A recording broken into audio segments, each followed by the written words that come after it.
Okay, so good afternoon students. तो हम देख रहे थे मोल्स जो है उसके बारे में हम देख रहे थे। ओके, सो तो एक बार फिर से पढ़ लेते कि हमने क्या देखा था। ठीक है, so moles are multicellular filamentous fungi whose growth on foods is usually readily recognized by their fuzzy or cottony appearance. They are mainly responsible for food spoilage at room temperature 25 to 30 degree Celsius. Okay? And low pH and have minimum moisture requirement. ठीक है, so ये जो moles है, ठीक है, जिसको हम fungus भी बोलते हैं, ठीक है, सो इसके ग्रोथ एंड डेवलपमेंट के लिए जनरली मॉइस्चर रिक्वायरमेंट बहुत जरूरी होता है। ठीक है, कम से कम जो है मॉइस्चर रिक्वायरमेंट उनको लगता है, और 25 डिग्री से लेके 30 डिग्री सेल्सियस तक जो है, ठीक है, तो वो फूड जो है वो स्पॉइल कर सकते हैं। ठीक है, उसके साथ में जो है उनका पीएच जो है वो लो होता है। सो moles can rapidly grow on grains and corns when these products are stored under moist condition, right? So इसलिए हमेशा आप देखोगे कि जो भी ग्रेन्स है, ठीक है, जो भी सीरियल्स है, ग्रेन्स है या पल्सेस है, उनको हमेशा जो है धूप दिखाई जाती है। ठीक है, अगर आप देखोगे तो, ठीक है, हमेशा धूप दिखाई जाती है कि यानी छोटा यानी ट्रेस जो हम कह सकते हैं कि मॉइस्चर कंटेंट उसमें रहना नहीं चाहिए, नहीं तो जो है जो बीज है उसको पूरी तरह से जो है खराब कर देता है। राइट, इसलिए हम हमेशा जो है सीरियल पल्सेस जो है इसमें मॉइस्चर कंटेंट ना के बराबर यानी बिल्कुल ना होने की वजह से हम सालों साल इनको स्टोर कर सकते हैं। Right, so moles can rapidly grow on grains and corns when these products are stored under moist conditions. Moles require free oxygen for growth and hence grow on surface of contaminated food. Moles also find their use in manufacturing of different foods and food products, जो हम आगे देखने वाले हैं detail में। They are used in ripening of various types of food products as cheese. Example यहाँ पे दिया है Roquefort, Camembert. Moles are also grown as a feed and food, right? So ये एज अ फीड की तरह और as a food की तरह भी जो है उसकी डेवलपमेंट प्रोड्यूस किया जाता है बड़ी बड़ी इंडस्ट्रीज में, right? And are employed to produce ingredients such as enzymes. ठीक है, और जो फंगस है या फिर मोल्ड जो हम जिसको कहते हैं, ठीक है, these are the essential product या फिर एलिमेंट कहेंगे हम, ठीक है, जिससे एंजाइम्स बनाए जाते हैं, राइट? हाँ, जैसे आपने देखा होगा एंजाइम्स की अगर बात करते हैं तो रेनिन या रीनेट जिसको बोलते हैं रेनेट, राइट? तो वो मिल्क से कर्ड बनाने के लिए जनरली यूज होता है, राइट? तो इस तरह के एंजाइम बनाने के लिए भी फंगस का यूज वहाँ पे इंडस्ट्री जो है इंडस्ट्री में किया जाता है, ठीक? उसके बाद moles are also grown as a feed and food are employed to produce ingredients such as enzymes like amylase used in making bread or citric acid used in soft drinks। ठीक है, सो जैसे मैंने रिनेट का एग्जांपल दिया था उसी तरह amylase जो है, ठीक है, उसका भी प्रोडक्शन होता है। ठीक है, अमाइलेज जो है एक एंजाइम है, ठीक है, सो जो ब्रेड मेकिंग में जनरली काम में आता है, ठीक है, उसको फ्लफीनेस देने के लिए। ठीक है, जो जालियां बनते हुए दिखाई देती है आपको ब्रेड में, राइट, जो पोर्स ऐसे दिखाई देते हैं ब्रेड में, ठीक है, तो वो उसकी वजह से ही होता है, एंजाइम की वजह से ही होता है। ठीक है, और citric acid used in soft drinks, ठीक है, एक खट्टापन देने के लिए, या फिर जैसे आप देखते हो सॉफ्ट ड्रिंक्स जो होती है वो क्या होती है, ठीक है, कार्बोनेटेड ड्रिंक्स होती है, सिर्फ उसमें शुगर सिरप होता है और फ्लेवरिंग एजेंट होता है, राइट? तो वहां पे जनरली शुगर जो है, आपने देखा होगा कि घर में अगर आप जो है शुगर सिरप अगर बनाते हो, राइट, तो कुछ घंटे के बाद जो है या फिर एक दिन भी रखो आप, तो वो क्रिस्टल फॉर्म होने लगता है, राइट? तो अगर आप कुछ खट्टा डालोगे जैसे विटामिन सी है या सिट्रिक एसिड वगैरह है, ठीक है, तो कभी भी उसमें क्रिस्टल्स फॉर्म नहीं होते। ठीक है, और इसी तरह ये जो हम बोल सकते हैं एसिड है, ठीक है, तो वो सॉफ्ट ड्रिंक में जनरली यूज होता है ताकि वो क्रिस्टल जो है फॉर्मेशन जनरली हम देखते हैं सिरप में, ठीक है, तो वो नहीं होता क्योंकि ऑब्वियसली सॉफ्ट ड्रिंक्स जो है, ठीक है, शुगर से ही बने होते हैं, राइट? शुगरी प्रोडक्ट ही होते हैं, कुछ कुछ और कुछ कुछ सोडा बेस्ड होते हैं, सिर्फ सोडा से ही बने होते हैं, राइट। तो moulds are major contributors in the ripening of many oriental foods और स्पीसीज। हाँ मुझे बताइए ओरिएंटल फूड्स यानी क्या होगा? यानी सिंपल सिंपल वर्ड्स होते हैं, ठीक है, फिर भी पता नहीं होते।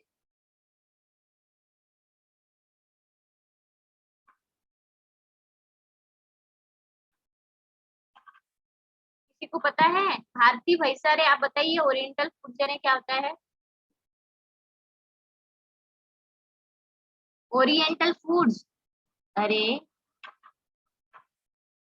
चाइनीज है, कोरियन है, जापानीज है, यस ये सारे ओरिएंटल फूड्स हो गए, उनमें जनरली यूज होता है। कॉन्टिनेंटल फूड्स क्या होते हैं?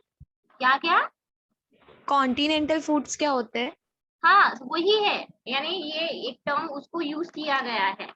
मैंने किससे पूछा था? भारती से। ओरिएंटल फूड्स क्या होते हैं? मैं भारती बोल रही हूँ। मैंने क्वेश्चन किया कि कॉन्टिनेंटल फूड्स क्या होते हैं, क्योंकि मैंने कॉन्टिनेंटल सुना है, ओरिएंटल नहीं सुना। अच्छा अच्छा, ओके ओके। एक्चुअली कॉन्टिनेंटल भी फूड जो है यूरोपियन कंट्रीज में, ठीक है, जो बनाए जाते हैं, राइट। जैसे जैसे हम बोलेंगे कि टर्की में स्पेनिश है फूड, राइट, फ्रेंच क्यूजीन है, राइट, तो वो कॉन्टिनेंटल हो गए सब। समझ रहे हैं आप? हाँ, इटालियन वगैरह है, राइट, तो वो सब कॉन्टिनेंटल फूड्स हो गए, ठीक है। एक्सक्यूज मी मैम, एक्चुअली उनमें यानी उनका हम एक मेन कैरेक्टरिस्टिक क्या है उसके, उसमें इसमें जनरली वो ऑयल्स का, जैसे ऑलिव ऑयल्स वगैरह जो है ना उसका यूज करते हैं, या फिर जैसे आपने देखा होगा रोजमेरी वगैरह, राइट। ये जो हर्ब्स होते हैं ये मोस्ट ऑफ द वो यूज करते हैं, right? ऐसे यानी हम उसको कैरेक्टराइज कर सकते हैं कि रेगुलर फूड से कितना डिफरेंट होता है, राइट। हाँ, तो ओरिएंटल फूड्स भी वही होता है, ओके। तो वहाँ अगर आपने देखा होगा एग्जांपल करके जो है बताती हूँ, जापानीज फूड में आप देखोगे जो है जो सी के अंदर वो वीट रहता है, राइट, ग्रीन वीट रहता है, आपने कभी देखा होगा डिस्कवरी में वगैरह। तो वो ग्रीन वीट जो है वो खाने में यूज करते हैं, ठीक है, उसको वो फंगस ही होता है एक प्रकार का, ठीक है, तो वो खाने में यूज करते हैं वो लोग। उसमें यानी मानते हैं कि यानी उसमें कैल्शियम वगैरह का जो अमाउंट है, ठीक है, और जिंक का अमाउंट वगैरह सबसे ज्यादा रहता है। ये सीवीड बोलते हैं शायद उसको, सीवीड, हाँ। मैम उसका मास्क भी वो मिलता है। मेडिसिन में भी काम में आता है ना? हाँ हाँ, मेडिसिन में भी काम में आता है, और बहुत अच्छा माना जाता है वो। एक्चुअली यहाँ पे भी जो है अभी मेडिसिन जो है जो यानी हम बोल सकते हैं मेडिसिन तो इम्पोर्ट होती है, पर जो सीवीड है तो यहाँ पे भी अभी कुछ क्यूजिन्स बन रही है, इंडियन क्यूजिन्स, ठीक है, तो उनको नया लुक देने के लिए ये सारे सीवीड्स वगैरह जो है वो भी यूज करने लगे। यानी अभी वो आ रहा है धीरे धीरे, उसका इम्पोर्टेंस जैसे जैसे पता चल रहा है, ठीक है, तो वो यहाँ अपने फूड्स में जो है, ठीक है, उसको और भी उसके फ्लेवर्स या फिर उसकी यानी अपीयरेंस जो है उसको या एक टेक्सचर देने के लिए जो है उसका यूज किया जाता है, ठीक है। अभी हमारे यहाँ पे जो हर्ब्स थे, ठीक है, या फिर जैसे कॉन्डिमेंट्स या स्पाइसेस थे, तो वो यही थे, black pepper, right, garlic, ginger, यही थे। पर अभी हमारे यहाँ पे भी जैसे जैसे साउदर्न एरिया है, राइट, वहाँ पे अभी रोजमेरी, ठीक है, ऑरेगेनो वगैरह ये भी यूज हो रहा है। ऑरेगेनो तो यहाँ पे भी यूज होता है पिज्जा में वगैरह, पर जो है डेली क्यूजीन में, राइट, तो वहाँ पे भी अभी लोग यूज करने लगे हैं रोजमेरी वगैरह, ठीक है। जैसे अभी एक वेबिनार हुआ था, तो जो फसाई के जो मेन हेड है, ठीक है, तो वो तमिलियन है, राइट, तो वो भी डेली खाने में जो है रोजमेरी वगैरह ये फ्लेवर्स जो है यूज करते हैं, ठीक है। उनका जो लुकआउट है वो थोड़ा डिफरेंट है एक्चुअली, यानी जो है सॉल्ट रेस्ट्रिक्टेड डाइट जनरली वो फॉलो करते हैं, तो इसलिए फ्लेवरिंग एजेंट का बहुत यानी फ्लेवर जो हम जितने निकाल सकते हैं तो उससे ही सोडियम को हम कम करने में हेल्प कर सकते हैं, यानी सब्स्टिट्यूट कर सकते हैं, हम ऐसा बोल सकते हैं। मैम स्क्रीन नहीं दिख रही है। क्या क्या? मैम स्क्रीन नहीं दिख रही है। स्क्रीन नहीं दिख रही है? मैम हमको दिख रही है। हमको दिख रही है मैम। हाँ, विजिबल मोल्स है। करके है, मोल्स है स्टार्ट है, राइट। Yes ma'am. हाँ हाँ सो वीडियो ऑन था इसलिए नहीं दिख रही थी। अच्छा ठीक सो ठीक है। तो वही है कि अभी फ्लेवरिंग जो है नए नए फ्लेवर जो है हम भी उसका यूज कर रहे हैं। फॉरेन कंट्रीज से आने वाले जो भी फूड्स है हम भी यहाँ पे उनका जो है हम अपनी डाइट में उसको इनकॉर्पोरेट कर रहे हैं। एक्चुअली सीवीड जो है बहुत यानी यानी बहुत जाना पहचाना नाम है, ठीक है। यहाँ पे भी उसका यूज अभी किया जा रहा है। तो एक तरह का वो फंगस ही होता है, फंगस के जैसा ही होता है वो। So, moles are major contributors in ripening of many oriental foods. A species of Botrytis cinerea is used in rotting of grape for a production of wine. Lactic fermentation using moles results in a unique Finnish fermented milk called vilai. ठीक है, तो finish fermented milk called villi जो है हमने देखा था कि जो फिनलैंड के लोग हैं, ठीक है, सो जनरली जो इसको विलाई कहते हैं, यानी कल्चर ऑब्वियसली डिफरेंट होता है, ठीक है। जो विला है वो एक तरह का कर्ड ही होता है, योगर्ट ही जो है होता है, ठीक है। सिर्फ कल्चर हमारे यहाँ पे डिफरेंट होता है। कल्चर यानी जो बैक्टीरिया जो भी उसको हम बोल सकते हैं कि या मोल्ड है, फंगस है, उसके लिए यूज होता है, ठीक है, वो सिर्फ डिफरेंट होता है, ठीक है, फर्मेंटेशन के लिए बस उतना ही डिफरेंस होता है। तो इसके वजह से जो है फ्लेवर्स में थोड़े जो है चेंजेस आ सकते हैं।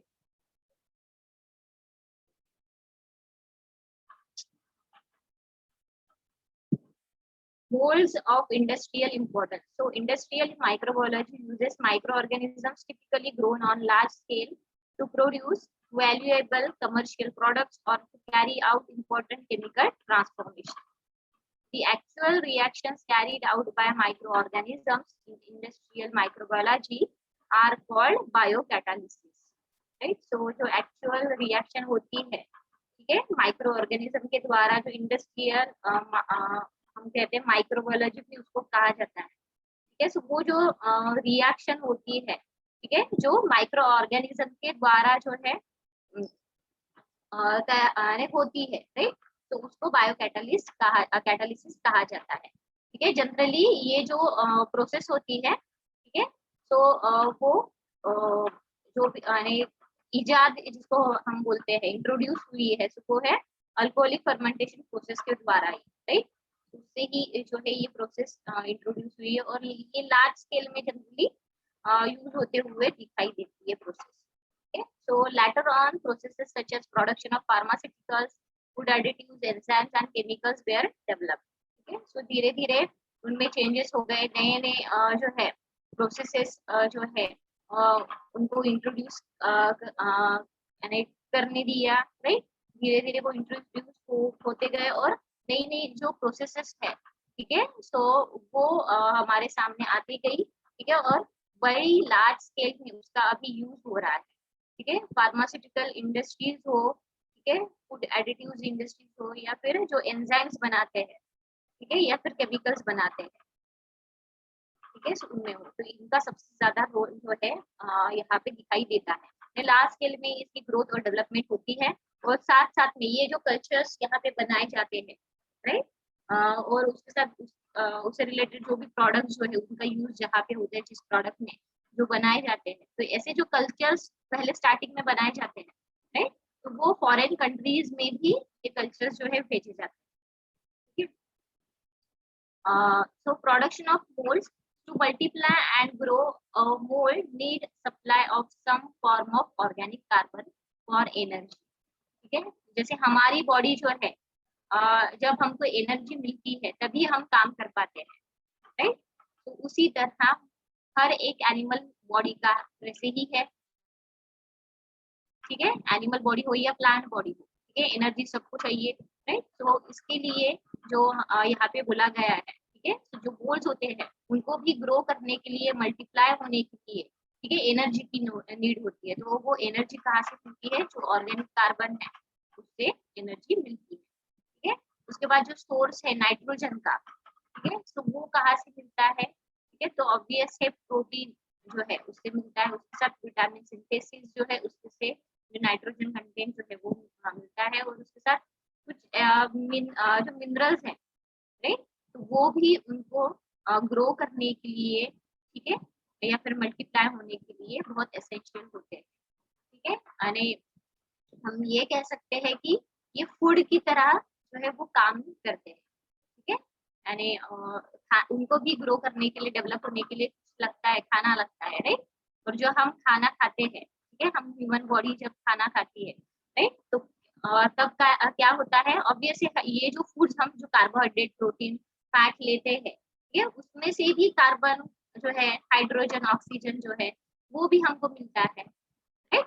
तो वही है कि जो है ऑक्सीजन तो हमको रेस्पिरेटरी इससे मिलता है, पर आपने देखा होगा कि कार्बोहाइड्रेट जो है उसका फॉर्मूला CHO जो है, ठीक है, उससे बना हुआ होता है। वो कंपोनेंट्स जो है carbon, hydrogen and oxygen, right. तो उससे भी ये सारे जो कंपोनेंट्स है, ठीक है, ऑर्गेनिक कंपोनेंट्स हमको भी मिलते हैं। उसी तरह मोल्ड्स को भी उनकी नीड होती है ताकि अच्छे से प्रॉपर ग्रोथ हो उनकी और मल्टीप्लाई हो, right?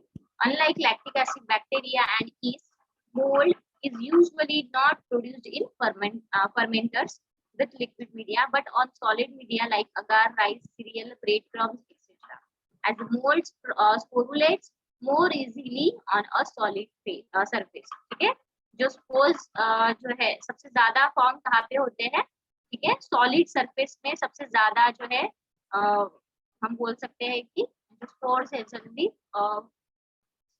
प्रोड्यूस होते हैं, राइट, तो ग्रो होते हैं, राइट।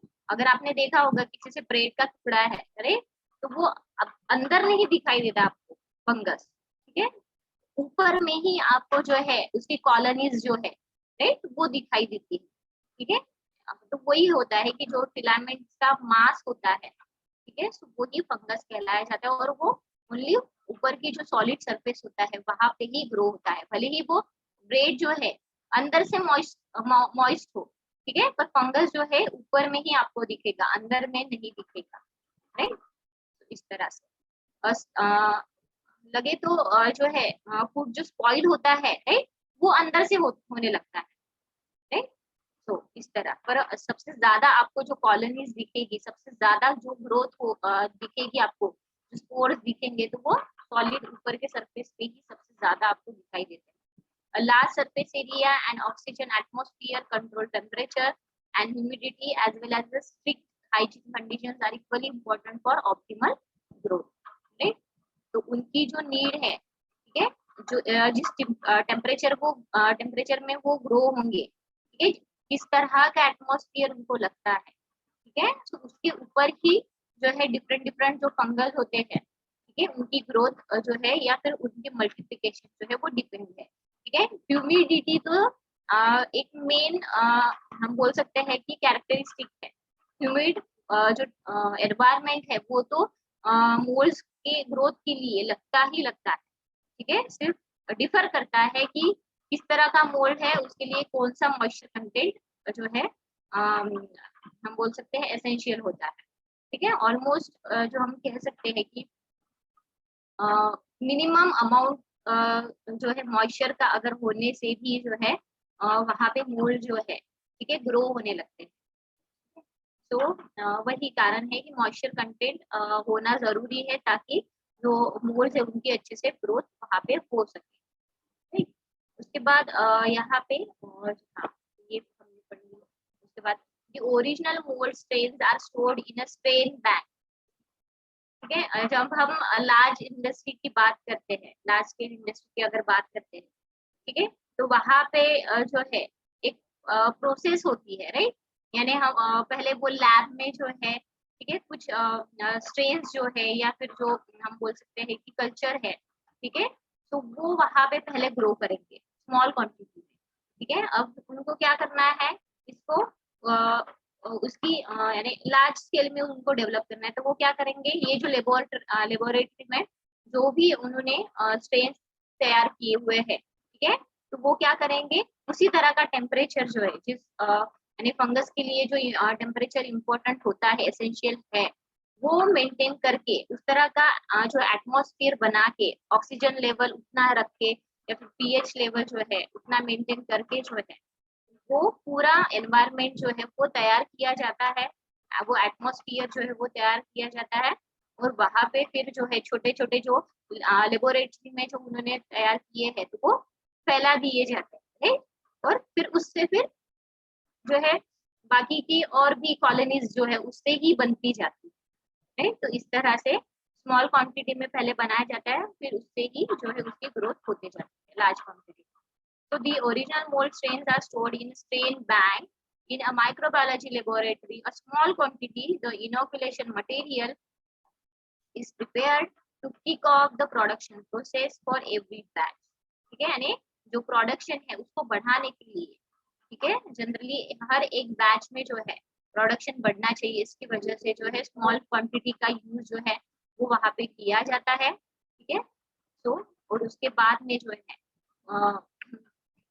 यानी प्रॉपर वे में, ठीक है, मॉनिटर्ड कंडीशन में, ठीक है, केयरफुली जो है उसको यानी प्रॉपर एटमॉस्फेयर या एनवायरनमेंट में उसको ग्रो किया जाता है, ठीक है, यानी जो है उसी कल्चर में, यानी जो भी कल्चर वो वहां पे ग्रो करने वाले हैं उसी कल्चर में वही कल्चर जो है वो फॉर्म हो, नहीं तो टेम्परेचर कम ज्यादा हो गया, ठीक है, तो हो सकता है उसकी वजह से अलग स्ट्रेन कुछ तैयार हो, राइट। तो इसके लिए जो टेम्परेचर है, ठीक है, जो कंडीशंस है वो तय करना वो बहुत जरूरी है और वो मेंटेन करना वो बहुत जरूरी है, right. At the end of fermentation process, the spores are harvested, formulated and packed and preserved in frozen or powder form, right? So further use के लिए जो है जो भी स्पोर्स जो है वो तैयार किए जा चुके हैं, ठीक है, तो उनको स्टोर कर किया जाता है, प्रिजर्व किया जाता है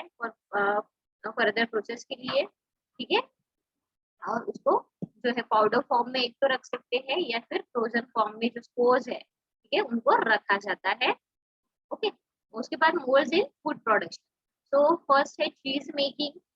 Three main types of cheese rely on molds for their characteristic properties: blue cheese, soft ripened cheese, and rind-washed cheese.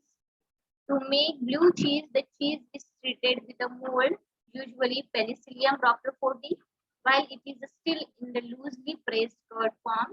As the cheese matures, the mold grows, creating blue veins, okay, within it, which gives the cheese its characteristic flavor. Examples include Stilton, Roquefort, and Gorgonzola. आपने अगर रॉकफोर्ट जो है अगर चीज देखा होगा तो blue colour की वेंस वहां पे दिखाई देती है, राइट। तो बहुत सारी चीज के प्रकार है, ठीक है, उसको एज किया जाता है, यानी बहुत यानी हम बोल सकते हैं कि सालों तक जो है उसको मैच्योर करने के लिए लग जाते हैं, राइट। अगर आपने देखा होगा डिस्कवरी में वगैरह इतने बड़े बड़े बैरल्स होते हैं, ठीक है, तो वहां पे जो है चीज जो है उसको मैच्योर किया जाता है, राइट, और इतने कॉस्टली वो मिलते हैं, ठीक है, ऑब्वियसली इतना आप समय दे रहे हो उसको मैच्योर होने के लिए, ठीक है, तो वो कॉस्टली ही पड़ेगा, इसलिए जो चीज होते हैं आप देखोगे कि सबसे ज्यादा महंगे होते हैं, राइट। इतना सा भी टुकड़ा जो है इतना कॉस्टली मिलता है, सबसे सस्ता चीज जो है कॉटेज चीज जो है, ठीक है, वो मिल जाता है, राइट। कॉटेज या फिर हम जो है पनीर भी एक प्रकार का चीज ही माना जाता है बाय द वे, ओके, यानी उसको कॉटेज चीज की तरह ही मानते हैं। उसके बाद में soft ripen cheese such as brie and camembert are made by allowing Penicillium camembert to grow on the outside of the cheese, which causes them to age from the outside in. The mold forms a soft white crust and the interior becomes runny with a strong flavor. Rind-washed cheeses like Limburger also ripen inwards, but here, as the name suggests, they are washed with brine and other ingredients like beer and wine, which contain mold. This also makes the attractive to bacteria which add to the flavor, right? So यहाँ पे आप देख सकते हो कि different type की चीज जो है, ठीक है, उसके लिए मोल्ड्स का यूज किया जाता है ताकि वो अच्छे से मैच्योर हो, ठीक है, और जो है चीज जो है, ठीक है, हर एक चीज जो है उसमें डिफरेंट कल्चर जो है वो यूज किए जाते हैं, या फिर जो प्रोसेस होती है उसके दौरान जो है वो कल्चर जो है और भी मैच्योर होने लगते राइट। इसीलिए जो है जितना पुराना चीज रहता है, ठीक है, उसको हमेशा अच्छा माना जाता है। तो यहाँ पे थोड़ा डिटेल में जो है हिस्ट्री भी दी हुई है, एक बार फिर पढ़ लेते हैं। इन making Roquefort cheese, in Roquefort T is added to the cheese made from sheep milk, the cheese is sorted. आपको इतना डिटेल में नहीं है, ठीक है, सो आपको घबराने की कोई जरूरत नहीं है, आपने सिर्फ इतना ही लिखा, ठीक है, बहुत सफिशिएंट है ये। पूरा जो है इंजीनियरिंग से रिलेटेड, तो आपको उतना नहीं ये करना, ठीक है, तो सिर्फ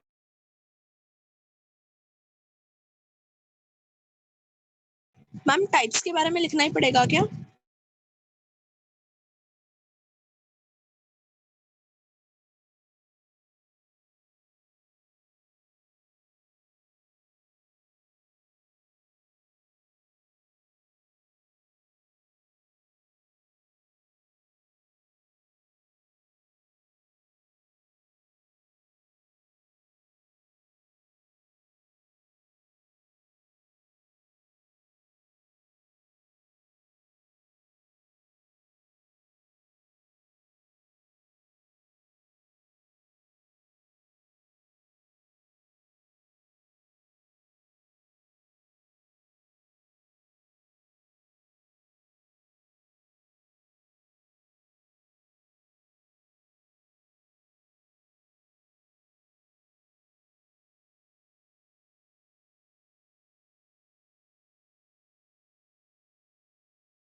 सॉरी, हमारे यहाँ पे इतना नेटवर्क ना टॉयलेट जैसा। मैम हाँ बोलिए। मैम मैं पूछ रही थी कि वो चीज के जो टाइप्स है वो भी हमको लिखने पड़ेंगे क्या? एक दो एग्जाम्पल करके नहीं क्या आप लिख सकते हो, ज्यादा नहीं लिखना, एग्जाम्पल करके एक दो आप लिख सकते हो बस।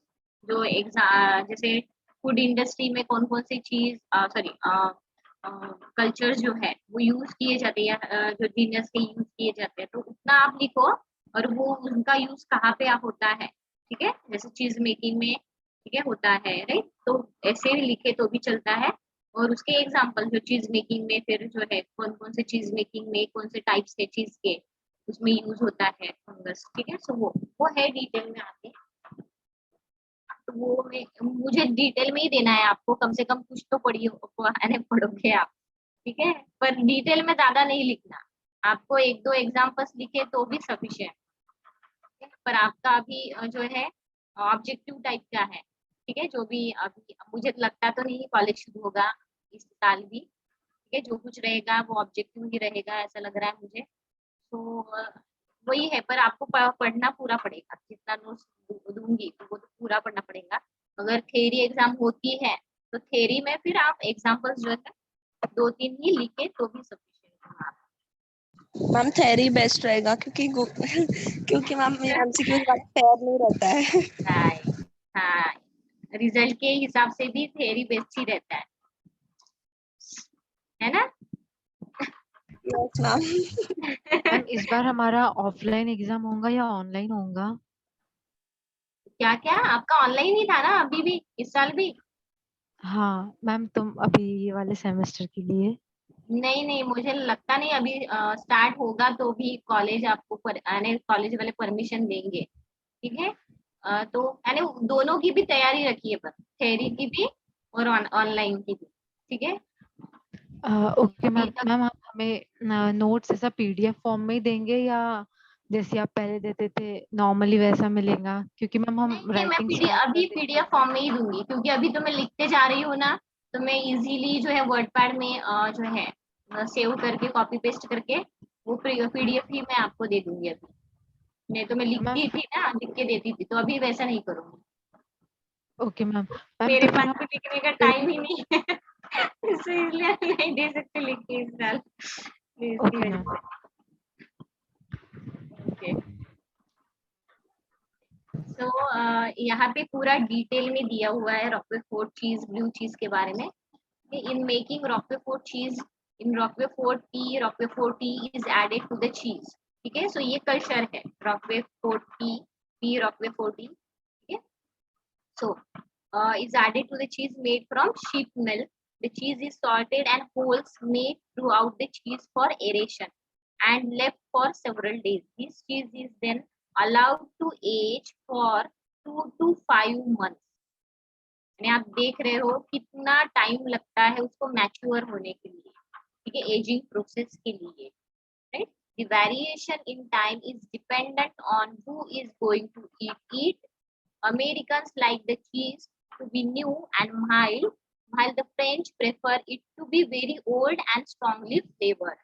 ठीक है, तो यहाँ पे जो है अकॉर्डिंग टू हम पर्सन जो है, ठीक है, या फिर एरिया, ठीक है, कैसी किस तरह का चीज जो है उनको पसंद है, एज किया हुआ चीज पसंद है या फ्रेश चीज पसंद है, ठीक है।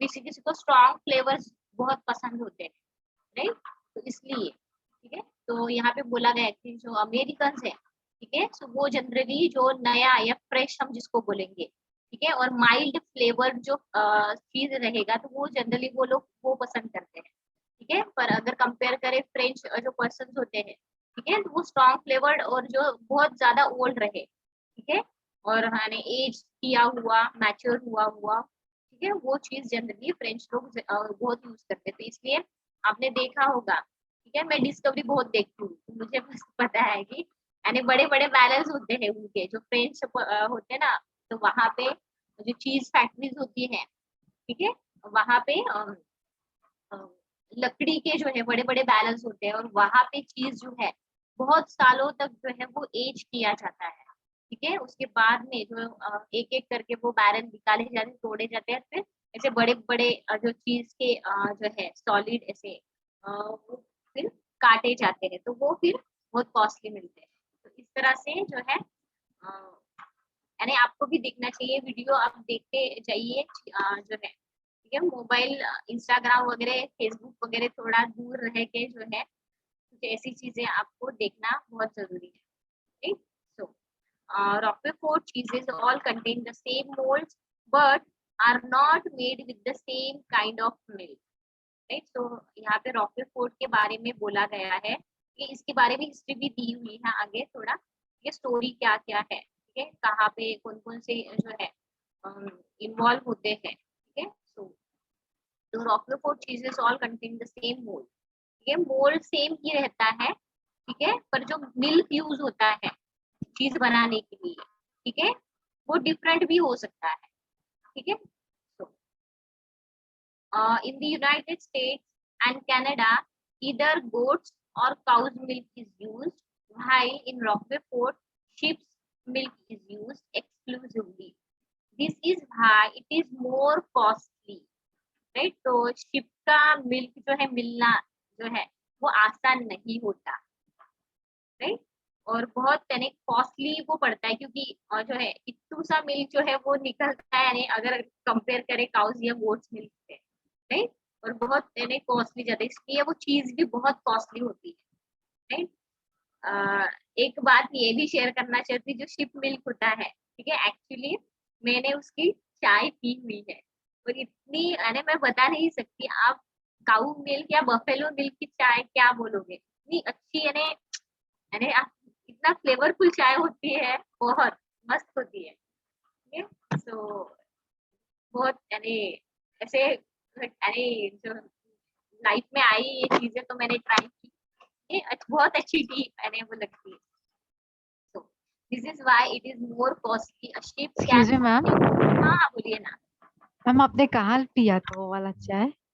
अरे मेरी एक फ्रेंड थी, राइट? तो उन्होंने जो है उनके घर में शिप थी, ठीक है? Okay so ma'am. हाँ, एक दिन ऐसे ही मजाक मजाक में उन्होंने निकाला, ठीक है, मिल्क निकाला और ऐसे ही चाय बना डाली यानी ऐसे अतरंगी सोचते हैं ना सबको, ठीक है, बच्चे होते तो कुछ ना कुछ अतरंगी सोच जाता है, तो ऐसे ही उसने किया था ये, और इतनी बढ़िया बनी थी, यानी मैं बता यानी आप बोलोगे कि मैम अति कर यानी अतिरेक कर रही है, पर नहीं, सच में काऊ मिल्क और बफेलो मिल्क का टी क्या पियोगे आप, इतना अच्छा शिप का मिल्क का लगता है टी, बिना अदरक कुछ भी डाले, इलायची डाली, इतना मस्त टी लगता है, ठीक है? ऑब्वियसली टी पाउडर तो डालोगे आप।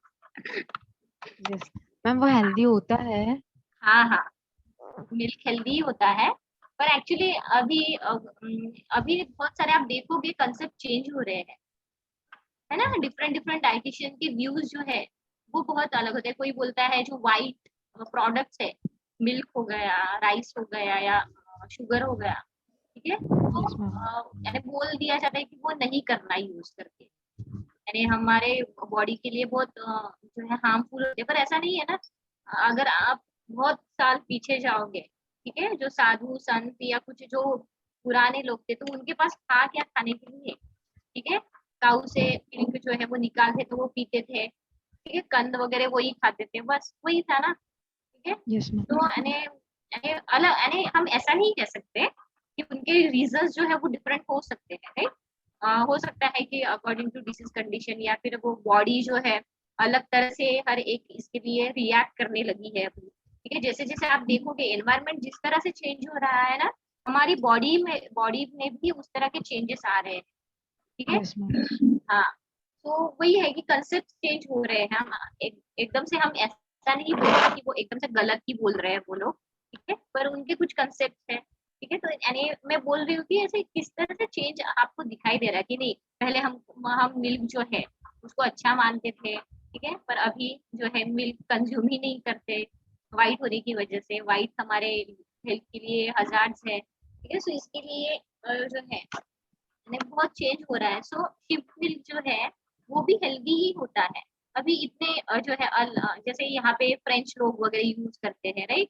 चीज वगैरह इतना अमाउंट में खाते हैं, यानी डेली वो कंज्यूम करते हैं, ठीक है, तो ऑब्वियसली कितने जो हम बोल सकते हैं कि उनकी स्किन वगैरह कितनी अच्छी रहती है फ्रेंच लोगों की, राइट? तो मैंने ऑब्वियसली हो सकता है कि उनका एनवायरनमेंट, उनका एटमॉस्फेयर अलग होने की वजह से, ठीक है, वो सब उनके लिए सुटेबल है, क्योंकि वो पहले से ही उस एटमॉस्फेयर में वो प्रोडक्शन हो रहा है, वो कंज्यूम कर रहे हैं, तो वो उनके बॉडी के हिसाब से वो ढल चुके हैं, इसलिए उनको बेनिफिशियल। पर हम अगर खाने जाएंगे तो हमारे लिए हो सकता है वो बेनिफिशियल उतना ना, हम डेली कंज्यूम नहीं कर सकते उतना अमाउंट, ठीक है? वो तो यानी हम सब्जी ऐसी सारी बनाते हैं, वो कुछ कुछ पास्ता हो, यानी ऑब्वियसली उनकी तरफ इस तरह की चीजें बनती है, या नॉनवेज वगैरह, तो वहां पे भी जो है चीज वगैरह वो स्टफ करके, ठीक है, वही खाना पसंद करते हैं वो सबसे ज्यादा, ठीक है? या फिर जैसे टी के साथ कभी कभी आप देखोगे ना चीज क्यूब्स जो है वो भी लेते हैं वो लोग, यस मैम। तो हाँ, तो वही है, हर तरह का जो एनवायरनमेंट है वो अलग है, और फूड भी अलग ही होता है एरिया का। सो मिल्क हेल्दी ही होता है, नो डाउट, ठीक है।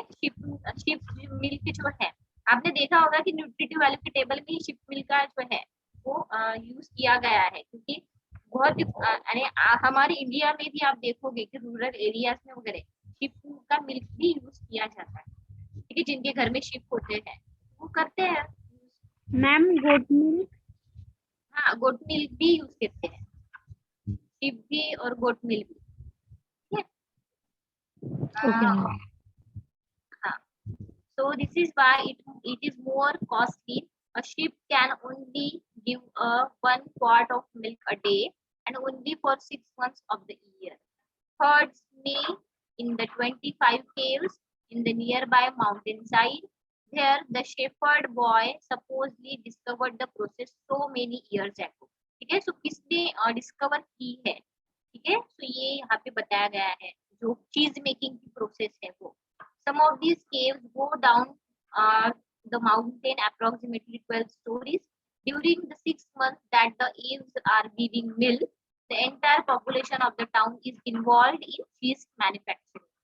तो ये एक छोटा सा हिस्ट्री हम बोलेंगे, हिस्ट्री के जैसा, ठीक है। तो ये आपको लिखने की कोई जरूरत नहीं है, पर मुझे अच्छा लगा यहाँ पे आपको दिखाना था, बताना था, तो इसलिए मैंने यहाँ पे डाल दिया है। ये भी मैं आपको दूंगी, पर जो है एग्जाम में अगर थ्योरी होती है तो ये लिखने की कोई जरूरत नहीं है। उतना इंट्रोडक्टरी पार्ट लिख दिया, उसके टाइप्स लिख दिए और कुछ एग्जाम्पल्स लिख दिए, बस हो गया, उतना सफिशिएंट है, ये कोई पूछेगा नहीं आपको, राइट। उसके बाद ब्लू चीज is also made in the United states, but it was not always possible for Americans to produce Roquefort cheese. France had kept the recipe for Roquefort cheese secret for centuries and did not cooperate when the United States expressed interest in producing this product. It was not until 1918 that Roquefort cheese was produced in the United States.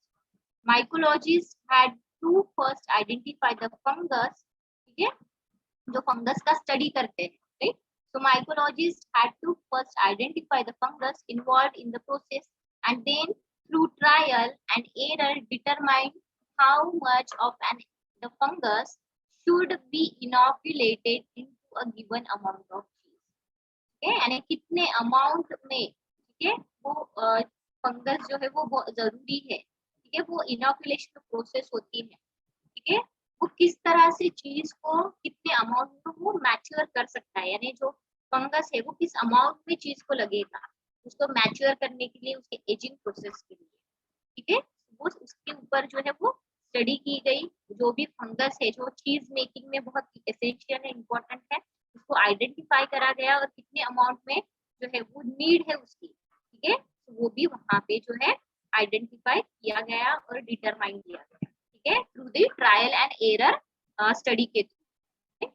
Okay, in addition the optimum trial and error study basically जब भी हम कुछ study करते हैं, right, तो जैसे मैंने अगर सपोज 10 मिनट्स का और 20 मिनट्स के बैचेस लगाए, ठीक है, तो हो सकता है 10 मिनट्स के बैच में जो है जो प्रोसेस है उतनी अच्छी नहीं दिखेगी, ठीक है, जो चीज है, ठीक है, वो नहीं अच्छे से बनेगा, हो सकता है वो 20 मिनट्स में अच्छा बन जाए, ठीक है। तो ये ट्रायल एंड एरर, ठीक है, यानी जैसे 10 मिनट्स 20 मिनट्स के लगाए मैंने बैचेस, ठीक है, तो हो सकता है 10 मिनट्स के और 20 मिनट्स के डिफरेंट भी बैचेस हो सकते हैं, जैसे कुछ अमाउंट एक सारखा अमाउंट जो है वो दोनों इसमें भी हो सकता है, या फिर डिफरेंट अमाउंट में वहां पे जो है जो कल्चर है वो डाले होंगे, ठीक है, जो फंगस है वो उसका यूज किया होगा डिफरेंट अमाउंट में। तो ऐसे ट्रायल एंड एरर जो स्टडी होती है उसके थ्रू ही जो है डिटरमाइन वहां पे करा गया कि कितना अमाउंट जो है, ठीक है, फंगस का वहां पे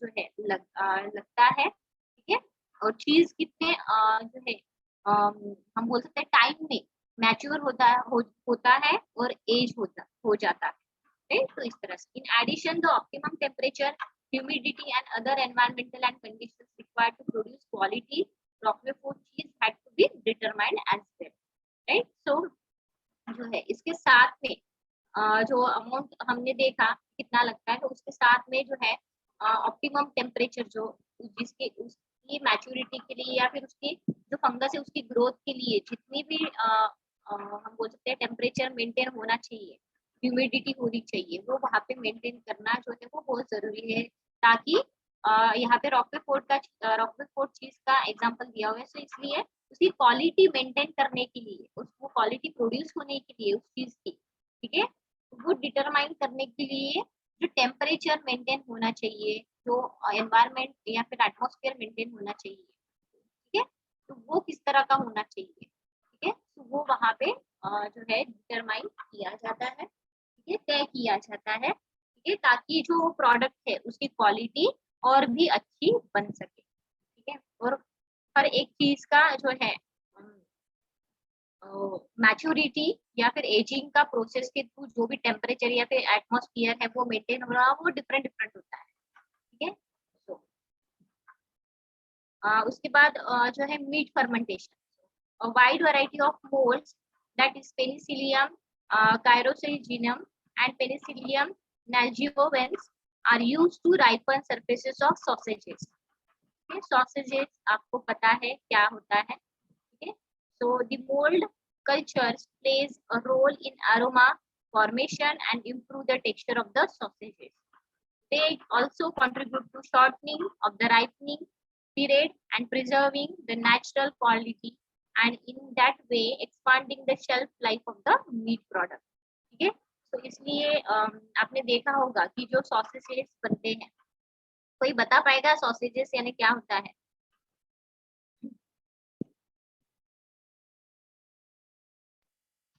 मैम जो ब्लैक सॉस होते हैं जो हम चाइनीज फूड में वगैरह या किसी में भी इस्तेमाल करते हैं, सॉस सॉसेज। नहीं नहीं, अरे कलर का नहीं, मीट जो है, जो उसको ग्राउंड किया मैम जाता मीट है अच्छे प्रोडक्ट से। हाँ सैंडविच में यूज करते हैं मैम। हाँ, हेलो, हाँ बोलिए बोलिए। मैम फिर से बताइए, मुझे नहीं समझा।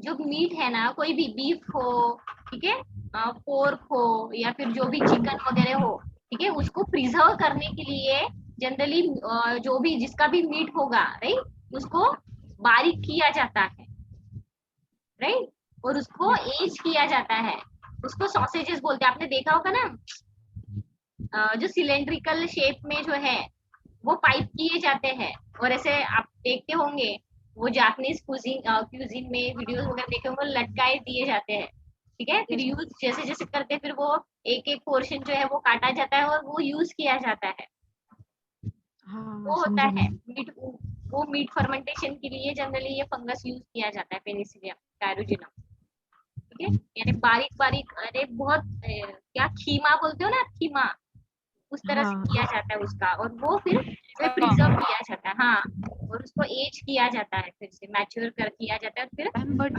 हाँ, यानी उससे, यानी वो कहते हैं एक्चुअली कि उससे फ्लेवर और उसका टेक्सचर जो है फिर जो है मैच्योर होने लगता है, और भी वो राइप होने लगता है, ठीक है, तो वो करते हैं जनरली।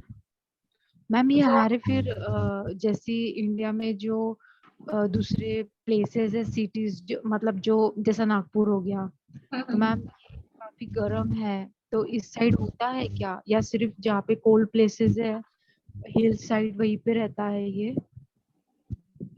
मीट फर्मेंटेशन, हाँ मैम जो सॉसेजेस है। हाँ हाँ, एक्चुअली क्या होता है कि उसके लिए जो है यदि जो भी सॉसेजेस होते हैं, ठीक है, आप देखोगे कि जो है जहाँ पे ठंडी ठंडी जगह है, ठीक है, वहां पे ही मोस्ट ऑफ द वो बनाया जाता है, ठीक है, तो यानी मैंने तो वहां पे ही देखा है ना, जैसे अमेरिका वगैरह हो गया, ठीक है, वहां पे ही सबसे ज्यादा जो है मिलता है, ठीक है, या फिर जैसे जर्मन एरिया हो गया, जर्मनी वगैरह हो गया, ठीक है, तो जो वहां भी पे कोल्ड कंट्रीज होंगे हाँ मैम, बोलिए। वहाँ जो भी कोल्ड कंट्रीज होंगे वहाँ पे मैम अवेलेबल इजीली रहता है। हाँ, ठीक है, हाँ,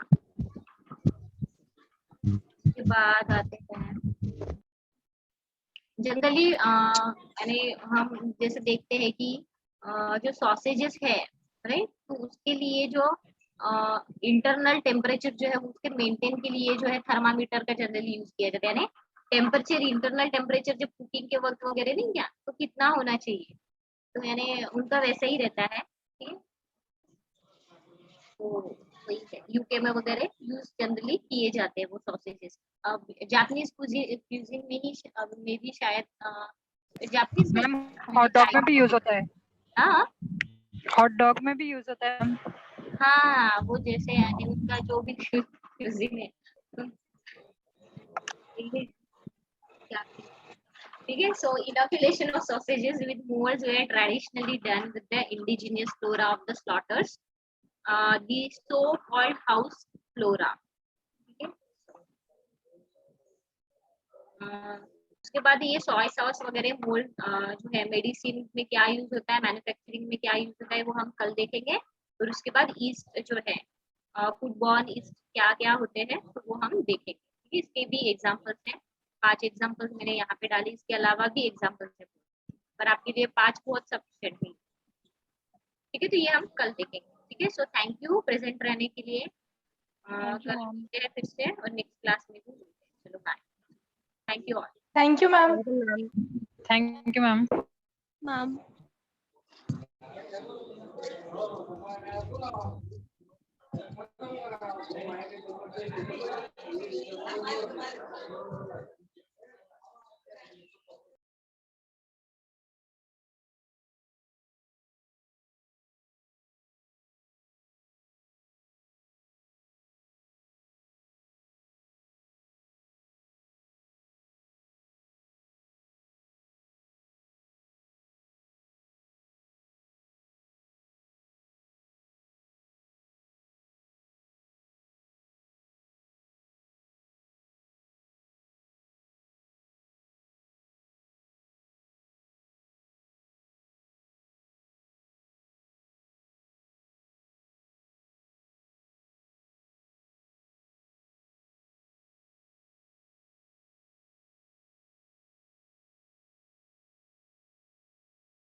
hello hello Yes, ma'am. Good afternoon girls. Good afternoon, ma'am.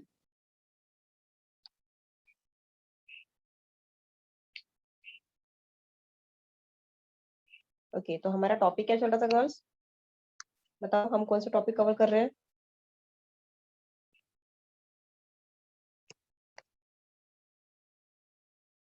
Previous class में क्या पढ़ा था हमने?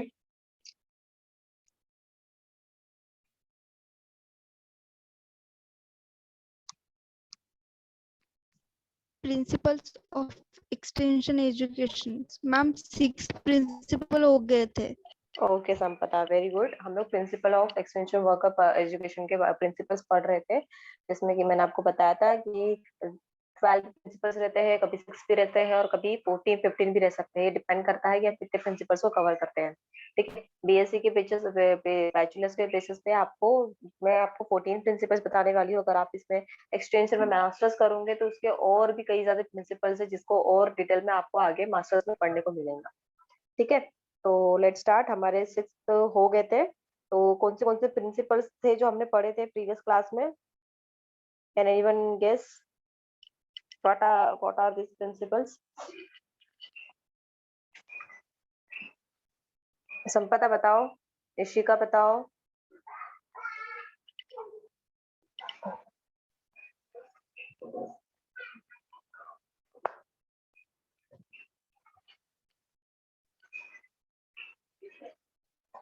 Principle of cultural difference, ma'am.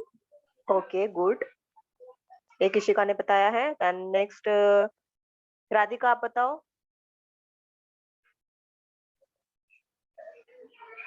Principle of participation. Yes good, 2 हो गए हैं.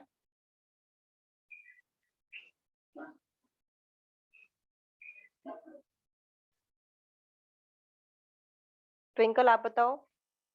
Third, principle of cultural difference और प्रिंसिपल ऑफ पार्टिसिपेंट हो गया है.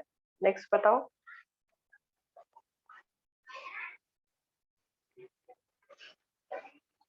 ट्विंकल.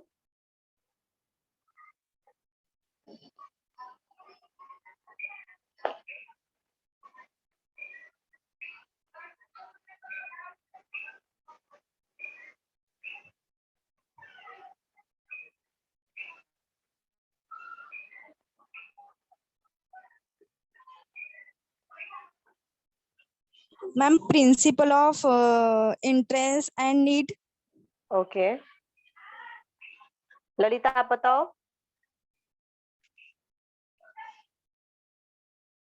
ललिता, प्राजक्ता, रशिका आप बताओ. Ma'am, principle of democratic approach. Okay good, कितने हो गए? 4 हो गए. धनश्री आप बताओ.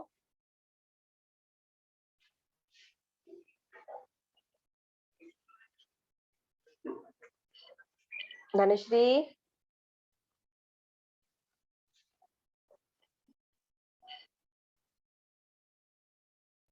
सानिका आप बताओ.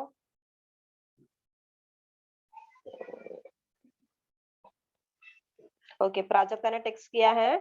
प्राजक्ता ने बताया principle of learning by doing. Very good.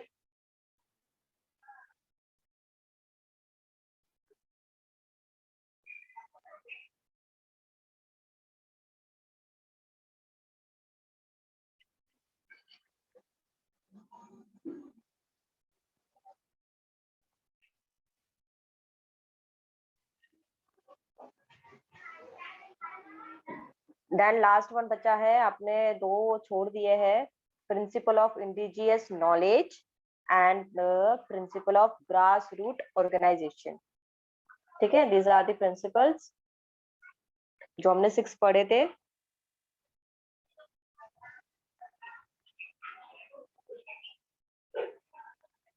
Principles आगे पीछे होंगे बेटा तो चलेगा. ऐसा कुछ नहीं है कि आपको सिक्वेंशियली बोलना है, सिक्वेंसी आपको बताना है, सिक्वेंसी आपको लिखना है. बट आपको अगर ऑब्जेक्टिव या डिस्क्रिप्टिव में रहेगा, अगर आपको ऑब्जेक्टिव क्वेश्चंस में रहेगा तो आपको मैंने बताया था कि कैसा रहेगा क्वेश्चंस. आपको स्टेटमेंट दिया रहेगा और आपको पूछेंगे कि ये कौन से प्रिंसिपल में आता है. Principle of need and interest में है, या प्रिंसिपल ऑफ पार्टिसिपेशन है, या प्रिंसिपल ऑफ कल्चरल डिफरेंस है। तो आपको पहचानना है वो स्टेटमेंट में क्या कौन सा प्रिंसिपल्स के बारे में बात कर रहे हैं। ठीक है।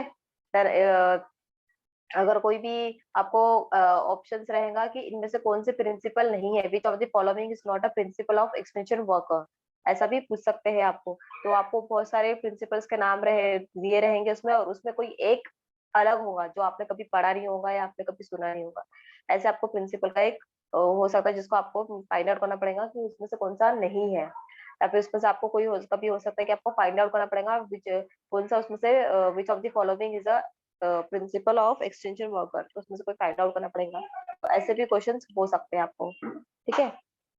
या तो फाइंड आउट करना पड़ेगा, या तो फिर उसमें से कोई एक नेगेटिव वाला आपको चूज करना पड़ेगा। ऐसे क्वेश्चंस पे रहेंगे आपको।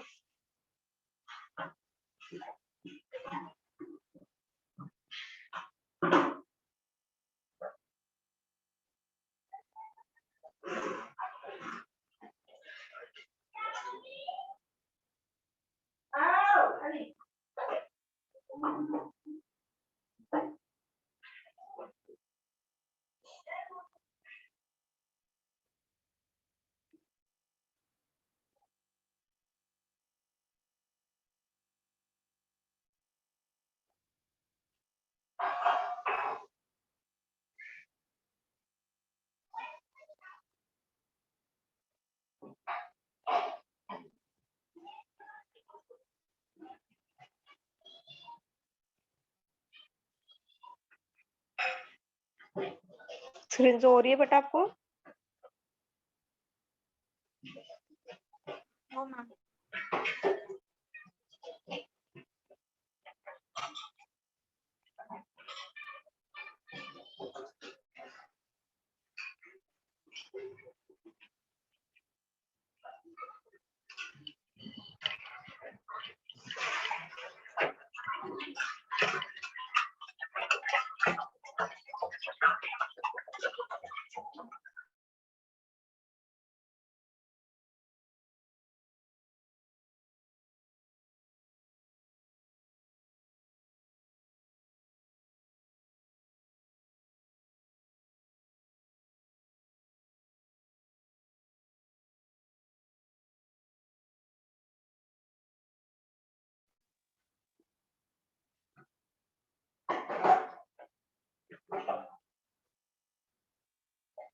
ओके, फर्स्ट देखा था हमें principle of need and interest, जिसमें कि हम जो रूरल पीपल की जो नीड्स है और जो उनका इंटरेस्ट है हम उनके ऊपर में फोकस कर रहे हैं पहले। ठीक है। उनके हिसाब से, उनके नीड के हिसाब से या उनके बिलोंगिंग के हिसाब से हम उनको कोई भी प्रैक्टिस को सिखा रहे हैं।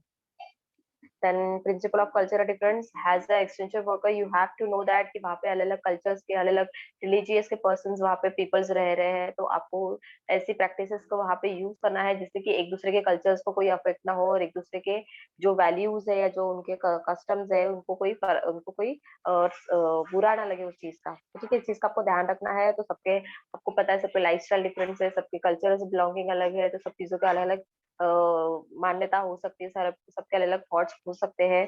तो आपको पहले सबका सुन के सबका समझ के अच्छे से थॉट्स लेना चाहिए। Then principle of grass root organisation, जहाँ पे आपको इन डीप में जाना है कि वहाँ पे कौन से अलग डिफरेंट ग्रुप्स है जहाँ पे रूरल एरियाज में काम करते हैं, और कौन से उनके लोकल इंटरेस्ट है, कौन से उनके फैमिलीज में ग्रुप है, किस तरह के से उनके लोकल प्रॉब्लम्स है, और कौन से उस प्रॉब्लम्स के लिए वो कौन से फैमिली है से जो सॉल्यूशन जो यूज कर रहे हैं वो कैसे इफेक्टिवली काम कर रहे हैं या नहीं कर रहे हैं, या वहाँ पे कोई साइंटिफिक कुछ और चेंजेस अपने को चाहिए। तो आपको वहाँ पे वो उनको उनके नीड की इनके प्रॉब्लम के हिसाब से वो आपको उनको सॉल्यूशंस बताने हैं।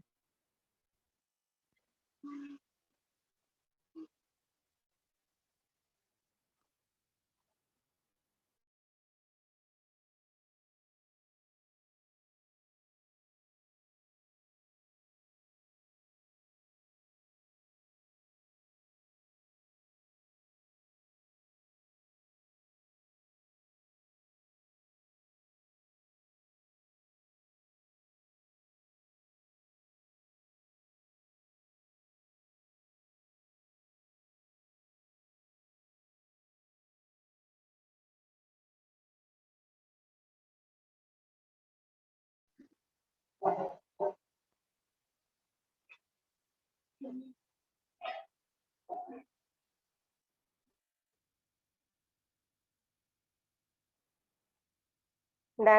थर्ड प्रिंसिपल ये था। Then fourth principles of indigenous knowledge, जिसमें कि हम जो भी चीज के बारे में उनसे हम बातें कर रहे हैं, चाहे वो कुछ भी चीज है, कोई भी टॉपिक है, कोई भी प्रॉब्लम्स के ऊपर बिलोंगिंग हो, तो आपको उनके कल्चर्स का ध्यान में रखना है और आपको भी उस चीज का अच्छे से नॉलेज होना चाहिए, जो भी आप उनको उस चीज के बारे में नॉलेज दे रहे हो या जो भी आप उनको नॉलेज बता रहे हो। ठीक है। Then principle of learning by doing, यहाँ पे आप उनको थ्रू प्रैक्टिस या थ्रू उनको स्किल बता रहे हो, जिसमें कि आप वो स्किल करते करते वो चीजें सीख रहे हैं।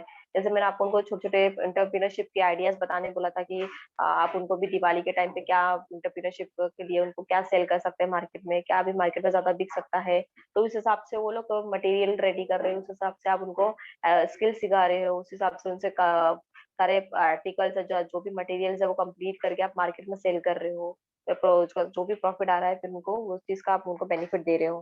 ठीक है। तो यहाँ पे आप क्या कर रहे हो, यहाँ पे आप उनको प्रैक्टिस करा रहे हो, प्रैक्टिस करा रहे हो तो उनका माइंड, उनकी उनका हैंड भी काम कर रहा है, उनका दिमाग भी काम कर रहा है, उनकी आंखों से वो देख भी रहे हैं, तो सब चीजें प्रैक्टिकली वो परफॉर्म कर रहे हैं, तो उनको प्रैक्टिकली वो चीज का नॉलेज ज्यादा इजीली ग्रैब कर पा रहे हैं, एज कम्पेयर टू उनको कोई बुक्स पढ़ने लगा रहे हो या कोई उनको इन्फॉर्मेशन देने लगा रहे हो। उससे ज्यादा इफेक्ट क्या हो सकता है कि उनको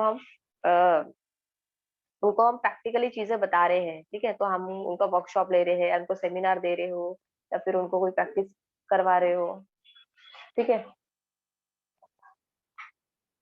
देन प्रिंसिपल ऑफ पार्टिसिपेशन, जिसमें कि आप ज्यादा से ज्यादा लोगों को पार्टिसिपेट कराने की कोशिश कर रहे हो।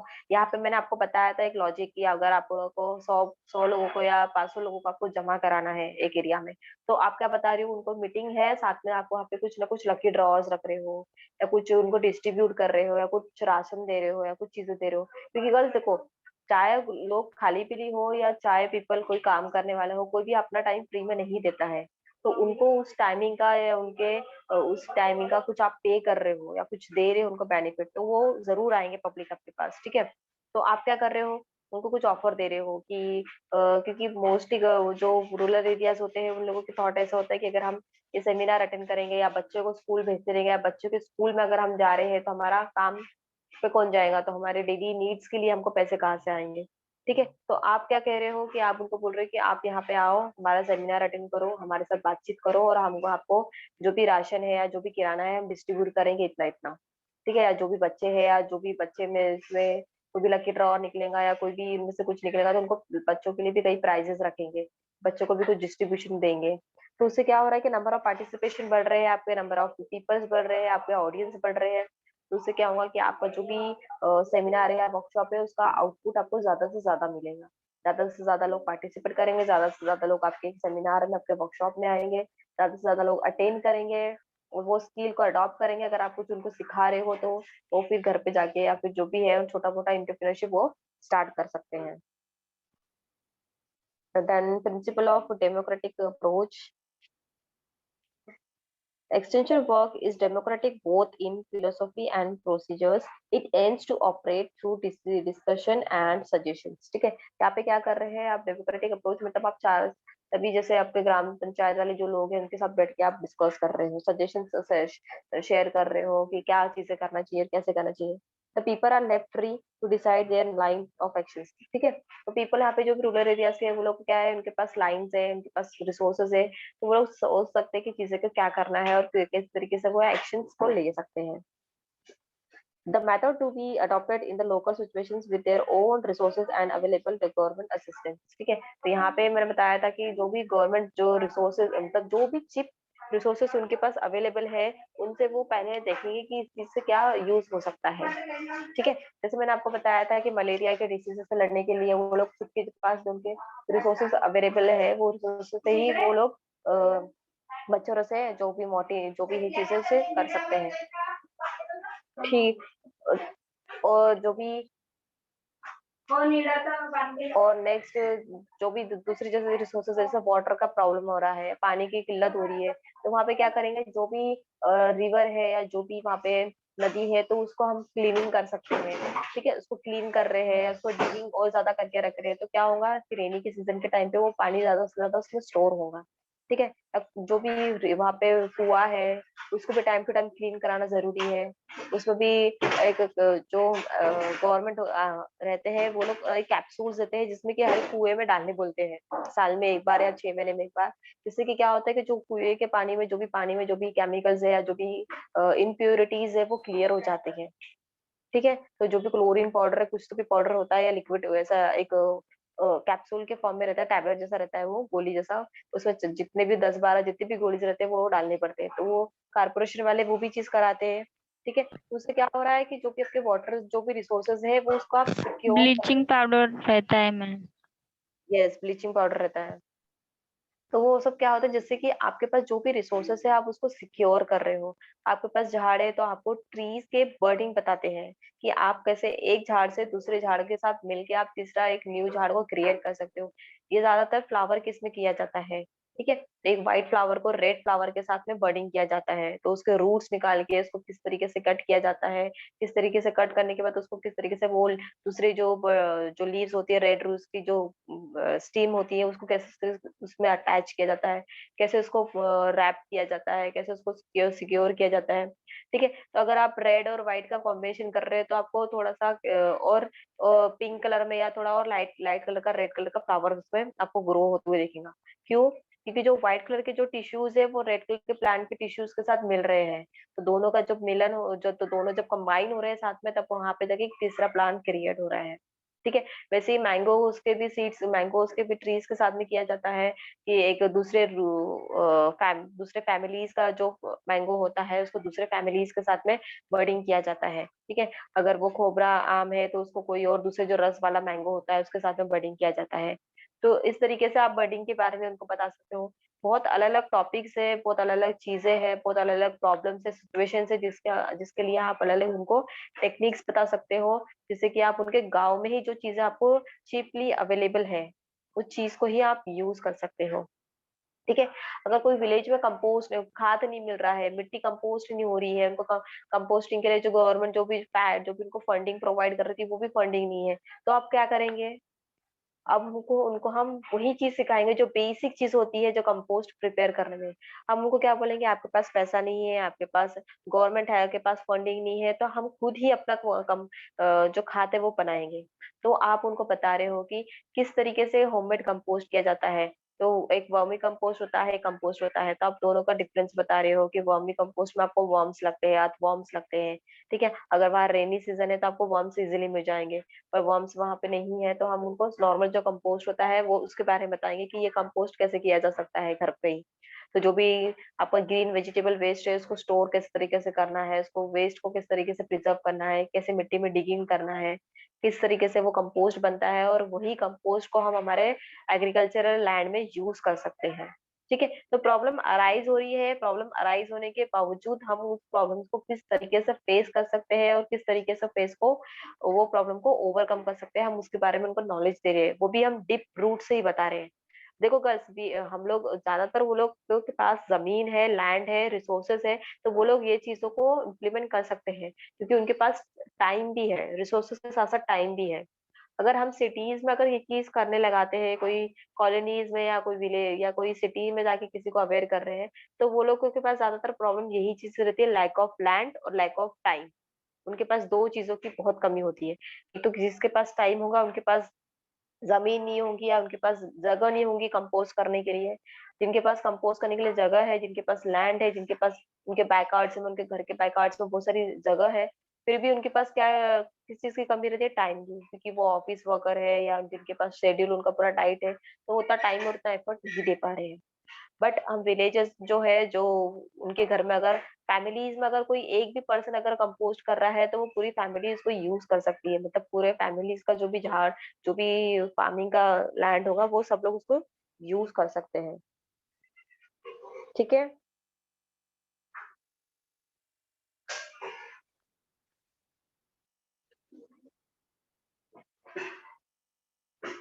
देन moving towards एक minute.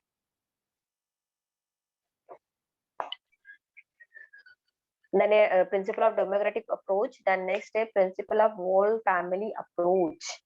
Family is a primary unit of society. The target for extension work should before be the family. ठीक है, तो आपको सबसे पहले फैमिली की बेसिक नीड्स, फैमिली जो एक यूनिट है सोसाइटी का, उसके बारे में भी सोचना है कि फैमिली की हेल्थ कैसी है, फैमिली की वेल्थ कैसी है, उनकी हेल्थ, उनकी उनके घर में जितने भी यंग जनरेशन कितने हैं, वो उनके इसमें प्री बच्चे कितने हैं, तो सारे इसका रिपोर्ट भी होना आपके लिए जरूरी है। ठीक है, फैमिली का डेवलपमेंट होना भी जरूरी है।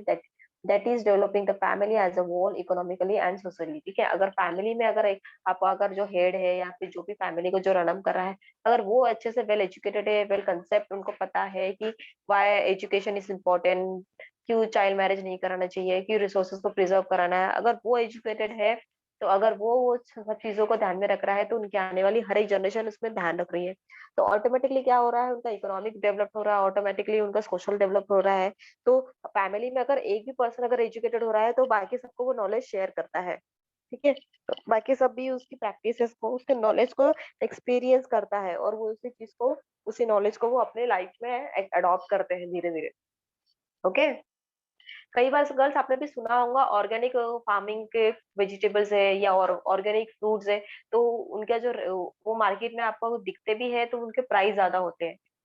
वो बिना कोई केमिकल ऐड किए, बिना कोई केमिकल वाला फर्टिलाइजर भी यूज करके, बिना कोई केमिकल सब्सटेंस यूज करके वो उसको ग्रो करते हैं, तो इसलिए इसको ऑर्गेनिक फार्मिंग बोलते हैं, जिससे कि वो बाय नेचर, जो नेचर के ही जो मिला है, नेचर से ही उन लोग ने उस चीज को ग्रो करते हैं, वो वेजिटेबल्स को, फ्रूट्स को।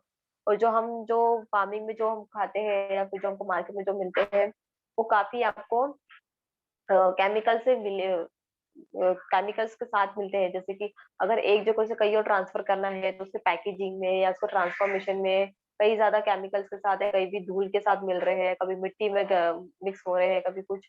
तो गर्ल्स, वो चीज को रोकने के लिए हम सब ने भी अगर घर पे भी अगर छोटी मोटी चीजें, जैसे मिर्ची का झाड़ लगा लिया या टमाटर का झाड़ लगा लिया, तो वो क्या हो रहा है, वो आपका ऑर्गेनिक फार्मिंग हो रहा है। आप क्या कर रहे हो, फ्रेश फ्रेश मिर्ची या फ्रेश वेजिटेबल्स को डायरेक्ट झाड़ से तोड़ रहे हो, डायरेक्ट उसको कट करके अपने लिए बना रहे हो। तो हम क्या कर रहे हैं, फ्रेश फ्रेश वेजिटेबल्स को अडॉप्ट कर रहे हो। ठीक है, कोरिएंडर का लीफ लगा सकते हो, एक पॉट में आप कोरिएंडर के सीड्स डाल के या ये करके भी आप उसको ग्रो कर सकते हो। कोरिएंडर्स के लीव्स ऐसे जैसे जैसे फ्रेश लीव्स निकलती है, अगर आप उसको फ्रेश वाले लीव्स को तोड़ दिए, तो उसमें से नेक्स्ट टाइम पे नेक्स्ट लीव्स निकलती है। तो ऐसे छोटे मोटे ट्रीज के झाड़ लगाना चाहिए घर में, जिससे कि आपको ज्यादा से ज्यादा न्यूट्रिटिव वैल्यू मिलती है, और ये ऑर्गेनिक वेजिटेबल्स फ्रूट्स आपको मिलते हैं। ठीक है,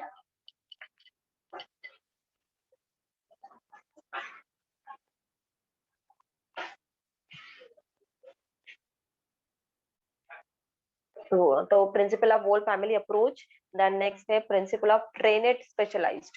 कई कई इसमें आपको जरूरत होती है कि आपको एक स्पेशलाइज्ड पर्सन के हायर करना जरूरी है। ठीक है, trained specialized have to be provided to keep themselves in touch with their respective research institute on the one hand, and extend the latest scientific developments to the extension agents which have scope for adoption in a particular area। ठीक है, कोई trainer specialised है जो क्या कर रहा है, अगर आपके रिवर में अचानक से जो वाटर बॉडी के जो वाटर में जो एनिमल्स है, वो अचानक से मर रहे हैं।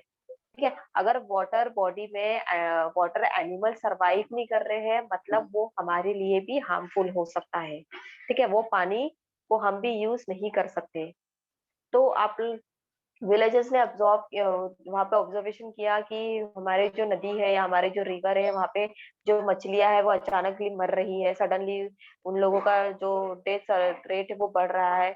तो इसके लिए क्या कर रहे हैं एक्सटेंशन वर्कर, एक एक स्पेशलाइज्ड ट्रेनेड पर्सन को हायर कर रहे हैं। वहां पे स्पेशलाइज्ड पर्सन को, टीम को भेजा गया, वहां पे सैंपल्स लिए गए वाटर के, और वो सैंपल लेके वो क्या कर रहा है, अपने इंस्टीट्यूशन में जाके चेकआउट कर रहा है कि ये पानी में क्या प्रॉब्लम हो रही है, क्यों ये पानी का जो पीएच लेवल बढ़ गया है, या इसमें क्या हार्शनेस बढ़ गया है, या वाटर हार्ड हो गया है, सॉफ्ट हो गया है। ठीक है, ये पानी कहाँ से फ्लो होते आ रहा है, कोई इंडस्ट्रीज का वेस्ट उसमें मिल रहा है, ये सब रिसर्च कर रहा है उसमें। और जो भी रिसर्च फाइंड आउट हो रहा है, वो स्पेशलाइज क्या कर रहा है, वो एक रिसर्चर अपने जो एक्सटेंशन वर्कर है उनको अपना नॉलेज शेयर कर रहा है, और उनके साथ साथ वो गांव के लोगों को भी वो चीज को एक्सप्लेन कर रहा है कि आपका जो भी ड्रेनेज वाटर है वो आप रिवर में ही छोड़ रहे हो, या आपका जो भी लैट्रिन का या जो भी वाटर वेस्ट वाटर है, बॉडीज है, जो भी पूरा पानी जो है वो आपके रिवर नदी में जा रहा है, इसलिए वो नदी का पानी खराब हो रहा है। ठीक है, तो इस तरीके से आप उनको एक्सप्लेन कर रहे हो, तो आप किस तरीके से जो आपका वेस्ट वाटर है उसको किस तरीके से स्टोर कर सकते हो। एक लोकल आप डिग करके एक बड़ा सा टैंक बनाओ जहाँ पे कि आप सिर्फ अपना वेस्ट को ही, वेस्ट वाटर को वहां स्टोर कर सके। और वेस्ट वाटर वहां स्टोर हो रहा है गर्ल्स, तो वेस्ट वाटर का टैंक में धीरे धीरे जो पानी है वो नीचे जमीन में हो जाता है, और जो वेस्ट होता है वो ऊपर परत बन के बैठ जाता है। तो जैसे जैसे वो फिल होता जाता है वैसे वैसे एक एनएमसी की भी गाड़ी आती है जिसमें कि वो जो भी आपका ड्रेनेज का जो भी वाटर होता है उसको अब्सॉर्ब करके वो साफ कर देता है। ठीक है, जैसे वो टैंक फिल होने आता है, तो ये आप उनको एक एग्जाम एक सॉल्यूशन दे सकते हो, या फिर आप जो भी गवर्नमेंट की जो भी ड्रेनेज पाइपलाइन आ रही है वहाँ उस चीज का आप सॉल्यूशन दे सकते हो कि वहाँ पे आप गवर्नमेंट से वो स्कीम लेकर आए कि वहाँ पे ड्रेनेज का प्रॉपर पाइपलाइन होना चाहिए गाँव में। तो ये सब ऑप्शंस उनको दे सकते हो अगर रिवर में अगर कोई इस तरीके से प्रॉब्लम्स आ रही है तो। ठीक है, तो एक ट्रेनेड पर्सन का भी होना बहुत जरूरी है कि जहाँ पे कि आप साइंटिफिकली जो प्रूव्स है उसके बेसिस पे आप उनको सॉल्यूशंस बता रहे हो। ठीक है,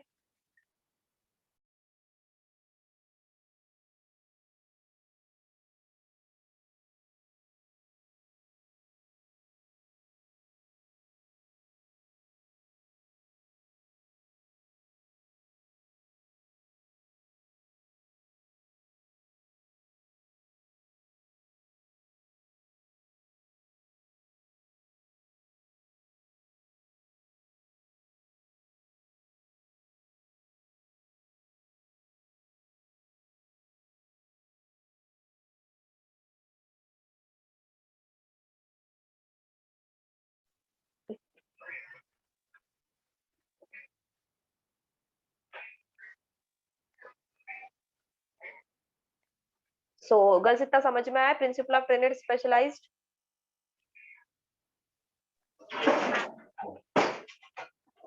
then principle of leadership, identify different types of leaders and working. ठीक है, to them is essential in extension. अब आप पूरे विलेजेस के साथ में हर एक बार जाके सब एक एक का ओपिनियन नहीं ले सकते हो, तो आप क्या कर रहे हो वहां पे जो भी एरियाज में कोई भी लोकल लीडर्स है या कोई भी लीडरशिप की जिसमें क्वालिटी है या जो आपको प्रॉपर तरीके से सबके कंसर्न सबके कंसर्न में वो बात कर सकता है, सबके बिहाफ में वो बोल सकता है अपने विलेजेस के लोगों के लिए, तो आप वहाँ पे वो क्वालिटी वाले आप पर्सन को देख रहे हो। ठीक है, और एक्सटेंशन वर्कर में भी ये क्वालिटीज होना चाहिए गर्ल्स की, वो भी एक तरीके के लीडरशिप क्वालिटीज में और अपना काम को अच्छे से कर सके। Leadership treated are to be developed in the local people so that they on their own shall seek change from less desirable to make more desirable situation। ठीक है, तो ये क्वालिटीज भी आपको जो रूरल एरियाज में पीपल्स में आपको उनमें डेवलप करना चाहिए कि उनमें भी क्वालिटीज हो डिसीजन लेने की, उस डिसीजन को सब लोगों को मान सके। आपको पता है कई बार जो गांव में जिसके पास ज्यादा खेती बाड़ी होती है, जिसके पास ज्यादा प्रॉपर्टी होती है, वो ऑटोमेटिकली वो वहाँ का पंचायत वो बन जाता है। ठीक है, बट नाउ डेज अभी बहुत सारी चेंजेस आ गए हैं, अभी लोगों में काफी अवेयरनेस आ गए हैं, तो अभी लोग क्या कर रहे हैं, अभी लोग पंचायतिंग के लिए भी पंचायत कौन बनेगा, पंचायत में लीडर कौन बनेगा, इसके लिए भी वो लोग इलेक्शंस रखते हैं वहां पे, लोगों के व्यूज को पूछते हैं, लोगों के थॉट को पूछते हैं कि उनको कैसा लीडर चाहिए, कौन सा लीडर चाहिए, इस चीज को पूछा जाता है। पहले के टाइम में गर्ल्स ऐसा नहीं होता था, पहले के टाइम में जो ज्यादा रीच है वो ऑटोमेटिकली लीडर की पोस्ट पे वही रहता था, और वो उस लीडर की पोस्ट का बहुत तरीके से गैर फायदा भी उठाते थे पहले। बट अभी लोगों में काफी अवेयरनेस आ गया है, लोगों को ये चीजें समझ में लगी है कि जो लीडर बोले तो वो लीडर हमारे लिए होता है, लीडर का काम होता है हमारे लिए वर्क करना, ना कि वो सेल्फ ग्रोथ के लिए, सेल्फ इम्प्रूवमेंट के लिए उसका फायदा उठाए। तो इस चीज के लिए भी जो एक्सटेंशन वर्कर है वो लोगों को नॉलेज देते हैं, इंस्पायर करते हैं कि किस तरीके से आपको अपने लीडर के और किस तरीके से आपको अपने नेता को या अपने पंचायत में आपको इलेक्ट करना है, चूज करना है, कौन सी क्वालिटीज होना चाहिए लीडरशिप में, ये इसके बारे में बताते हैं। तो एक प्रिंसिपल्स ऑफ लीडरशिप क्वालिटीज भी होना जरूरी है, चाहे वो आप एज अ एक्सटेंशन वर्कर के अंदर में भी होना जरूरी है, चाहे वो रूरल पीपल का कोई भी पर्सन हो उनके अंदर में भी होना जरूरी है। एज इंडिविजुअल पर्सन के अंडर में एक एक क्वालिटीज होती है गर्ल्स, लीडरशिप की क्वालिटीज भी इंपॉर्टेंट है उसमें। Then principle of adaptability in the use of teaching methods, ठीक है। अब आपको मैंने बताया था कि कई सारे मेथड्स है, टीचिंग मेथड्स है, जिसमें के लोग जो एक्सटेंशन वर्कर्स है वो टीचिंग मेथड्स को यूज करके लोगों को नॉलेज शेयर करते हैं। मैंने आपको बताया था कि आप डायरेक्टली जाके अगर किसी से बोलोगे कि हमको तुमको लेक्चर देना है, हमको आपसे बात करनी है, हमको आपको एक चीज समझानी है, तो उतना अटेंशन ग्रैप नहीं कर पाएंगे। तो अलग अलग टीचिंग मेथड्स है। आपको पता है अगर जो स्टिंग होता था, पपेट शो, ठीक है। पहले पपेट शो का नाटक सिर्फ लोगों के एंटरटेनमेंट के लिए किया जाता था, लेकिन जब हमने सोचा कि हमको लोगों को उनको समझाना भी है और उनका इंटरेस्ट भी ग्रैप करना है, तो किस तरीके से हम उनको एजुकेशन दे सकते हैं, किस तरीके से हम उनको नॉलेज दे सकते हैं। तो जो ये ट्रेडिशनल प्रैक्टिसेस है, पपेट शो या नाटक, डांडी नाटक, ये इसके थ्रू हम लोगों को स्टोरीज बताने लगे, इसके थ्रू हम लोगों को नॉलेज देने लगे, कि इसके थ्रू हम लोगों को बताने लगे कि कंज्यूमर एजुकेशन क्या है, कंज्यूमर राइट्स क्या है, राइट्स टू इंफॉर्मेशन क्या है, ठीक है। चाइल्ड मैरिज से क्या होता है, ये छोटे छोटे शोज इसमें बना के, पपेट शो में बना के हम उनको प्रेजेंट करने लगे। तो उन लोगों को वो ज्यादा अट्रैक्ट करने लगी है, ज्यादा उनका अटेंशन ग्रैब करने लगी है, वो स्टोरी को समझने लगे हैं। कोई चार्ट्स के थ्रू, कोई पीपीटी के थ्रू, कोई छोटे छोटे फिल्म्स के थ्रू या मूवीज के थ्रू हम उनको उस चीज को एक्सप्लेन कर रहे हैं कि देखो किस तरीके से ये चीजों में ऐसे से प्रॉब्लम्स होते हैं और ऐसे ऐसे सॉल्यूशंस इस चीज में करना चाहिए हमको। अगर ये प्रॉब्लम हो रही है तो हमको ये सॉल्यूशंस करना चाहिए, ठीक है। तो अलग अलग मेथड्स है, टीचिंग मेथड्स, अलग अलग टीचिंग मेथड्स का यूज कैसे किस तरीके से करना एक एक्सटेंशन वर्कर को पता होना चाहिए। Extension work and extension teaching methods must be flexible and adopted to suit the local conditions, ठीक है। अब वो लोकल कंडीशन में क्या क्या चीजें आपको अवेलेबल है और क्या क्या फ्लेक्सिबिलिटी से इजीली वो चीज को आप अडॉप्ट करके लोगों को एक्सप्लेन कर सकते हो, तो ये आपको जानना जरूरी है, ठीक है। कभी भी गर्ल्स है, आप देखो कहीं पे भी कोई भी सेमिनार होता है, कहीं पे भी कोई फ्री चेकअप भी होता है या ब्लड डोनेशन भी अगर होता है, तो वहां पे वो अपना बैनर लगाते ही है।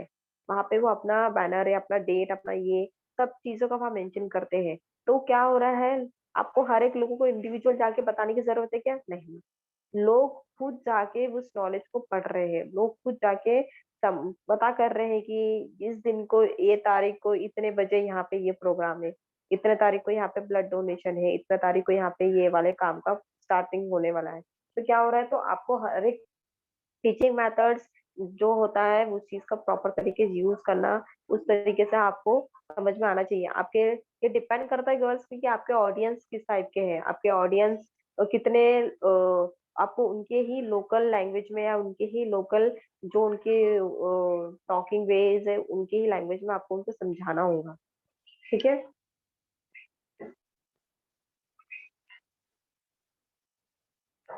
This is necessary because the local people, their situation, their resources, and the constant vary from place to place and time to time. ठीक है। हर एक जगह पे, हर एक कंडीशन पे अलग अलग सिचुएशंस अराइजेस होती है, अलग अलग सिचुएशन में अलग अलग टर्म्स एंड कंडीशंस हो सकते हैं। कई विलेजेस में आपको इलेक्ट्रिसिटी मिल रही है तो आप पीपीडी या कोई वहाँ पे कोई फिल्म दिखा सकते हो, वहाँ पे इलेक्ट्रिसिटी अवेलेबल है। तो कई जगहों पे, कोई विलेजेस में आपको इलेक्ट्रिसिटी नहीं मिल रही है, तो आप क्या करोगे वहाँ पे? आप फिर चार्ट के थ्रू या पॉम्पलेट के थ्रू उनको फिर एक्सप्लेन करोगे, या नाटक के थ्रू या पपेट शो के थ्रू आप उनको बता सकते हो, ठीक है। तो हर एक जगह रिसोर्सेज अलग अलग जगहों पे अलग अलग टाइम पे अलग अलग चीजें अवेलेबल है।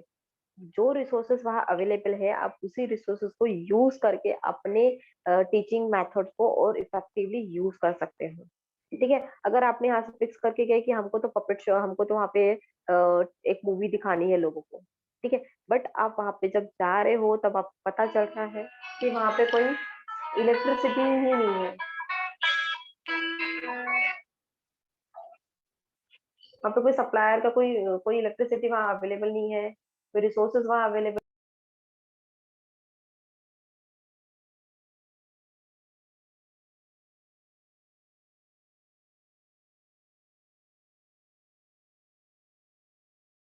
हेलो।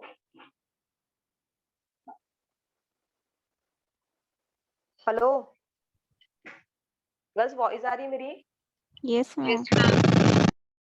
ठीक है, तो हम क्या कर रहे हैं, हम वहाँ टर्म्स एंड कंडीशन को सब चीजों को ध्यान में रख रहे हैं। ठीक है, अब जिस दिन हमारा सेमिनार है, जिस दिन हमारा प्रेजेंटेशन है, हम उसी दिन की इंफॉर्मेशन पूरी ले रहे हैं कि उस दिन वहाँ पे लाइट अवेलेबल है या नहीं है, लाइटिंग का क्या टाइम टेबल है, कोई प्रॉब्लम तो नहीं आई है। तो आप before 1 hours, before half an hours आप वहाँ का फिर से कंडीशन टर्म्स का नॉलेज ले रहे हो कि हम लोग यहाँ जो भी यहाँ का आपका रूरल एरियाज में जो भी आपका लोकल लीडर वहाँ अवेलेबल होगा, आप उनको फिर से क्रॉस चेक करोगे कि सब चीजों का अरेंजमेंट हो गया है क्या, वहाँ पे सब चीजें है या नहीं है, लोग वहाँ पे जमा हो रहे हैं या नहीं हो रहे हैं, ऑर्गेनाइजेशन से सब कुछ सारी इन्फॉर्मेशन आप कलेक्ट कर रहे हो।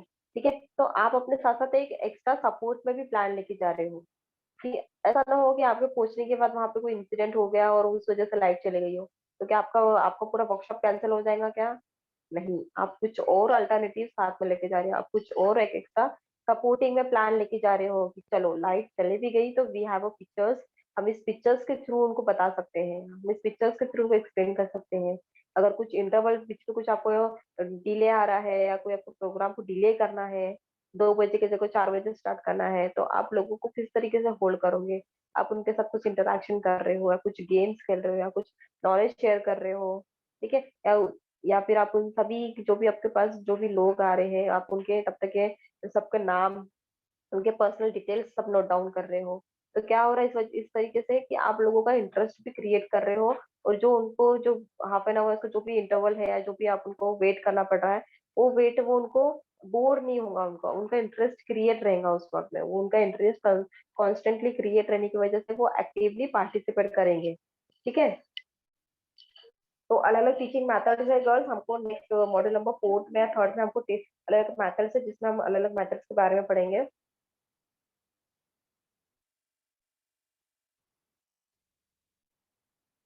Then next principle of use of local resources, ये मैंने आपको पहले ही बताया कि वहाँ पे जो भी लोकल रिसोर्सेज अवेलेबल है, आपको पहले वो चीज के बारे में सोचना है। अगर वहाँ पे आप जाके देख रहे हो कि अरे यहाँ पे इलेक्ट्रिसिटी नहीं है, तो बड़े बड़े आप बोल रहे हो कि यहाँ पे इलेक्ट्रिक मोटर ला लो, जनरेटर ला लो, ये ला लो, वो ला लो, बट बेटा वो वहाँ उतना अफोर्ड कर पाएंगे क्या रूरल पीपल? आप एक बार उनको एक दिन के लिए जनरेटर ला लोगे, 2 दिन के लिए जनरेटर ला लेंगे, लेकिन बाकी लाइफ तो उनके लिए पूरी लाइफ लॉन्ग लाइफ क्या करेंगे आप? तो उनके लिए जो लोकल रिसोर्सेस अवेलेबल है उस चीजों को किस तरीके से अरेंज कर सकते हैं, आपको वो चीज अगर देखना है। Extension agents has to mobilize and organize the local resources in man and material and social group for joint and cooperative action।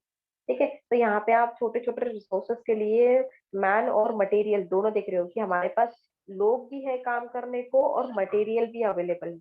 ठीक है, आपने थोड़ा सा मटेरियल प्रोवाइड कर दे, जैसे मैंने आपको बताया कि दिवाली आने वाली है, तो आपने उनको एक आइडिया दिया, एक इंटरप्रेन्योरशिप का एक प्लान दिया है कि हमारा एक दिया बाती का तो चल ही रहा है, एक बीच बीच में आप इंटरवल में उनको चेंज दे रहे हो। ठीक है, कि अभी ये एक मंथ हम सिर्फ दिया मेकिंग प्रोसेस करेंगे जिसमें कि हम अलग अलग तरीके के दिए बनाएंगे। ठीक है, तो आपने सारा रॉ मटेरियल उनको प्रोवाइड किया है। वहां पे आपको देखना है कि वहां पे जो भी मैन है वुमेन जो भी है वहां पे वो काम करने के लिए वो लोग अवेलेबल है या नहीं है।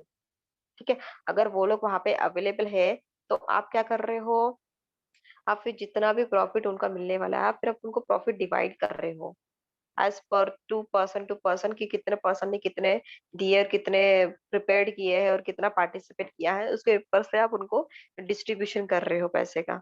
ठीक है, तो आप क्या कर रहे हो, रिसोर्सेस देख रहे हो वहाँ कौन से अवेलेबल है और उस रिसोर्सेस से आप क्या क्या जनरेट कर सकते हो, क्या क्या आप उनका मैन के साथ मटेरियल के साथ एक ग्रुप बनाकर क्या क्या चीजों को आप और जनरेट कर सकते हो। ठीक है, then next principle, principle of evaluation, यहाँ पे आप क्या कर रहे हो कि आप इवैल्यूएट कर रहे हो एंड में कि आपका जो भी वर्कशॉप है या जो भी सेमिनार है वो किस तरीके से बिल्ड हुआ है। There should be a continuous build in method of finding out the extent to which the results obtained are in agreement with the objectives fixed earlier. ठीक है, तो आपका सेमिनार आपका वर्कशॉप चलते जा रहा है, तो आप बीच बीच में आप थोड़ा सा देख भी रहे हो कि हमने जो फिक्स किया था गोल हमारा उस हिसाब से हमारा सेमिनार जो चल रहा है कि नहीं चल रहा है, आप इवेल्युएट भी करते जा रहे हो बीच बीच में। Evaluation should indicate the gaps and steps to be taken for further improvement. ठीक है, तो अब इवैल्यूएशन के साथ साथ आपको पता चल रहा है कि ठीक है, इस टाइम पे ज्यादा लोग नहीं अवेलेबल हो पाए, इस टाइम पे लोग ज्यादा पार्टिसिपेट नहीं कर पा रहे हैं, क्योंकि उनको नॉलेज नहीं है, या फिर उनके पास टाइम नहीं है, या इंटरेस्ट नहीं बन रहा है उनका, या उनको कंसेप्ट समझ में नहीं आ रहे हैं। तो आप नेक्स्ट टाइम जब भी कुछ और ऑर्गेनाइजेशन का जब प्रिपेयर करोगे, तो अपने प्रीवियस एक्सपीरियंस को आप वहाँ पे यूज करोगे कि लास्ट टाइम हमने ऐसा किया था तो हमारे ऑडियंस ज्यादा नहीं मिल पाए, इस बार हम कुछ और एडिशनल चीजें करेंगे, जिसमें कि क्या होगा कि लोग और इन्वॉल्व होंगे, लोग और उसमें पार्टिसिपेट करेंगे। ठीक है, ये कोरोना की सिचुएशन में गर्ल्स काफी एनजीओज ने, काफी सोशल वर्कर्स ने काफी काम किया है, काफी फूड बांटे हैं, काफी रॉ मटेरियल्स बांटे हैं, काफी बेसिक नीड्स, बेसिक जो भी सप्लाईज है वो सब चीजों को डिस्ट्रीब्यूट किया है। ठीक है, then this is last principle, principle of satisfaction. The ultimate objective of all extension program is satisfaction of people with whom work is done. ठीक है, एक्सटेंशन वर्कर का मेन ऑब्जेक्टिव यही है कि एंड में उसको वो वर्क का सेटिस्फेक्शन होना चाहिए, और वो सेटिस्फेक्शन कब मिलेगा, जब वो लोकल पीपल सेटिस्फाइड होंगे, जब वो लोकल पीपल की प्रॉब्लम सॉल्व होंगी, जब वो लोकल पीपल सेटिस्फाइड होंगे, जब उनको संतुष्टि मिलेंगी कि जब वो प्रॉब्लम से बाहर आ जाएंगे, तब हमको भी ये सेटिस्फेक्शन मिलेगा कि हमने भी उनके लिए कुछ काम किया है। If the result of adaptations of new technology are not satisfying, farmers will lose faith in it. ठीक है, कई बार ऐसा हो सकता है कि जो न्यू टेक्नोलॉजी आप उनको बता रहे हो वो लोग अडॉप्ट नहीं कर पा रहे हैं, या वो टेक्नोलॉजी उनको ठीक नहीं लग रही है, तो फार्मर का भी उस पे क्या हो रहा, भरोसा नहीं आ रहा, फेथ नहीं हो पा रहा है उस पे। ठीक है, extension agent will also loose creditability. अगर एक्सटेंशन वर्कर का, अगर फार्मर का तो इसमें इंटरेस्ट नहीं क्रिएट हो रहा है, फार्मर न्यू टेक्नोलॉजीज को यूज नहीं कर पा रहा है, तो इसका मतलब ये है कि धीरे धीरे एक्सटेंशन वर्कर की भी जो क्रेडिट जो उसने जो लिया है, जो एफर्ट लिया है, वो भी उसको सेटिस्फेक्शन नहीं मिलेगा। ठीक है, therefore the extension work should produce satisfying result which motivate people to seek further improvement। ठीक है, तो इसलिए जरूरी है एक्सटेंशन वर्कर को भी, वो खुद को भी मोटिवेट करते रहे टाइम टू टाइम, और साथ में अपने जो पीपल्स है उनको भी एजुकेट करते रहे, उनको भी मोटिवेट करते रहे कि आप ज्यादा से ज्यादा पार्टिसिपेट करो, ज्यादा से ज्यादा न्यू टेक्नोलॉजीज को अडॉप्ट करो। अगर आप टेक्नोलॉजीज को अडॉप्ट नहीं करोगे तो आने वाली आपकी जो न्यू जनरेशन है वो भी पीछे रह जाएंगी, वो भी फर्दर जनरेशन में ही रह जाएंगी, पीछे की जनरेशन में ही रह जाएंगी, उनको भी आगे फ्यूचर में अच्छा उनको बेनिफिट मिलना चाहिए। तो आप बता रहे हो कि नए नए टेक्नोलॉजी से कैसे जुड़ना है, नए नए स्कीम से कैसे जुड़ना है, नए नए जो गवर्नमेंट जो स्कीम्स निकालती है उसके बारे में आप नॉलेज दे रहे हो। ठीक है, तो टाइम टू टाइम उनको मोटिवेट करना भी जरूरी है, टाइम टू टाइम उनको नॉलेज देना भी जरूरी है। तो this all are the principles of extension education, this all are done. आपको कोई भी प्रिंसिपल्स में कोई डाउट है girls, any difficulty, any problem girls?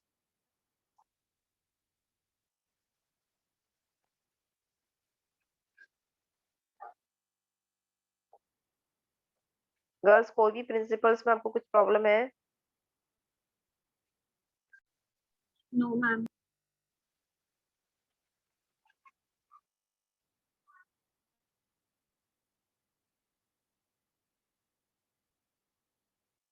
तो एक बार हम पूरे प्रिंसिपल को एक बार सीन कर लेते हैं।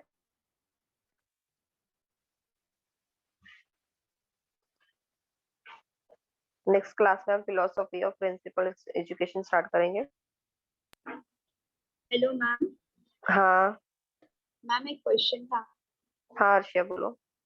मैम जैसे बहुत सारे फाउंडेशंस होते हैं या ऐसे ट्रस्ट होते हैं जो बहुत सारे लोग मिलके करते हैं, या फिर एनजीओ वाले होते हैं, तो मैम कभी ना कभी ऐसा भी होता है ना कि हमें गवर्नमेंट के हेल्प की जरूरत पड़ती है। हाँ मतलब पढ़ती जैसे है। अगर अगर हमने जैसे अगर एनजीओ वाले हैं, उन्होंने अगर कोई एरिया को स्टडी किया, कोई एक रूरल एरिया है, वहां पे अगर पानी की कमी है, मतलब बहुत दूर दूर लोग जाते हैं पानी भरने के लिए, तो हमारा एम ये है मैम कि हम वहाँ पे एक 24 आवर्स का एक मतलब नल की सुविधा उनको दे दे, जिससे कि उन्हें जाना ना पड़े। तो मैम जो वाटर पाइपलाइन की चीज होती है वो तो सारी गवर्नमेंट के अंडर होती है, तो क्या मैम उस वक्त हमको गवर्नमेंट हेल्प तो करते हैं? गर्ल्स मतलब आपका एनजीओ आप स्टार्ट कर रहे हो, दैट्स गुड, बट एनजीओ को बहुत स्ट्रगल करना पड़ता है जब तक कि आपका गवर्नमेंट रजिस्ट्रेशन नहीं होता है एनजीओ का, तब तक आपके साथ में गवर्नमेंट काम नहीं करेंगी। अगर आपका एनजीओ ग्रुप गवर्नमेंट के साथ टाई अप है, रजिस्टर्ड है, तो ही फिर आप गवर्नमेंट के साथ में काम कर सकते हो। आजकल काफी गवर्नमेंट से गर्ल आधे पॉलिटिशियन से ज्यादा गवर्नमेंट काम करती है। गवर्नमेंट से ज्यादा जो जो एनजीओ है, जो जो सोशल वर्कर्स है, वो ज्यादा काम करते हैं। पर बात वही है कि एक नेता अगर कुछ काम करता है तो वो बहुत ज्यादा पब्लिक हो जाता है। बट कोई पूरा एनजीओ ग्रुप कुछ काम करता है तो वो ज्यादा पब्लिक नहीं होता है, वो ज्यादा शो ऑफ नहीं करते, मीडिया में नहीं आता, पेपर्स में नहीं आता, क्योंकि वो सेल्फ सेल्फ सेटिस्फेक्शन के लिए काम करते हैं। उनको कोई पब्लिसिटी नहीं चाहिए, उनको कोई पोजीशन नहीं चाहिए, उनको ना कोई गंदा पॉलिटिक्स खेलना है, उनको ना पॉलिटिक्स से कोई लेन देन है। वो लोग सिर्फ अपना जो भी पूरा सेल्फ है, सिर्फ लोगों के हेल्प के लिए, दूसरों की मदद के लिए ही सोचते हैं। ठीक है, जब तक कि आपका अर्श है, जब तक कि आपका एनजीओ का रजिस्ट्रेशन नहीं होगा, तब तक आपके साथ गवर्नमेंट टाई अप नहीं करेंगी। अगर आप एप्लीकेशन भी डालते हो गवर्नमेंट को या लोकल वहाँ के एनएमसी को भी आप अगर बोलते हो, तो वो भी आपको पहले यही बोलेगा कि आपका जो एनजीओ है वो रजिस्टर है या नहीं है। क्योंकि इसमें कई सारे बहुत सारे पॉइंट्स आते हैं गर्ल्स, बहुत सारे फेजेस आते हैं। अगर आपके एनजीओ से या कहीं किसी ने क्लेम कर दिया कि आपके एनजीओ की वजह से किसी के साथ हरासमेंट हुई है, किसी के साथ कुछ भी अनवांटेड चीजें हो गई, तो आपके एनजीओ जो भी आप वर्क कर रहे हो उसके ऊपर भी बहुत क्वेश्चंस उठाए जाते हैं। तो बहुत बहुत बहुत कॉन्शियसली और बहुत सेफ होके इस चीज में काम करना जरूरी है, क्योंकि कई बार ऐसा होता है आपको अच्छे लोग एक मिल जाएंगे पर बुरे लोग आपको 10 मिल जाएंगे। तो बहुत मुश्किल होता है आपको हर एक जगह पे अच्छे अच्छे अच्छे लोगों को कलेक्ट करना है, क्योंकि एनजीओ सिर्फ एक पर्सन से नहीं बनता है, एनजीओ पूरे ग्रुप से बनता है। ठीक है, तो आपका वो रजिस्ट्रेशन कब होगा गर्ल? जितना जितना आपका काम बढ़ेगा, जितना आपका एनजीओ का वर्क स्प्रेड होगा, जितना आपका काम होगा, जितना आपका एक्सपीरियंस होगा, वैसे ही उस पे ही डिपेंड करता है आपका रजिस्ट्रेशन। फिर आपको गवर्नमेंट रजिस्ट्रेशन देती है, आपका रजिस्टर्ड होता है एनजीओ, और जो भी एक्टिविटीज होती है उसमें भी गवर्नमेंट आपको जो भी स्कीम्स है उसके थ्रू आप उनका भी फायदा उठा सकते हो। ठीक है। मैम हम्म। मैम तो मतलब दो टाइप्स के होते हैं ना, एक गवर्नमेंट के साथ अटैच्ड एनजीओ और एक अटैच। मतलब अपना प्राइवेट वाला, हम्म। प्राइवेटली जो लोग हेल्प करते हैं। हाँ बेटा।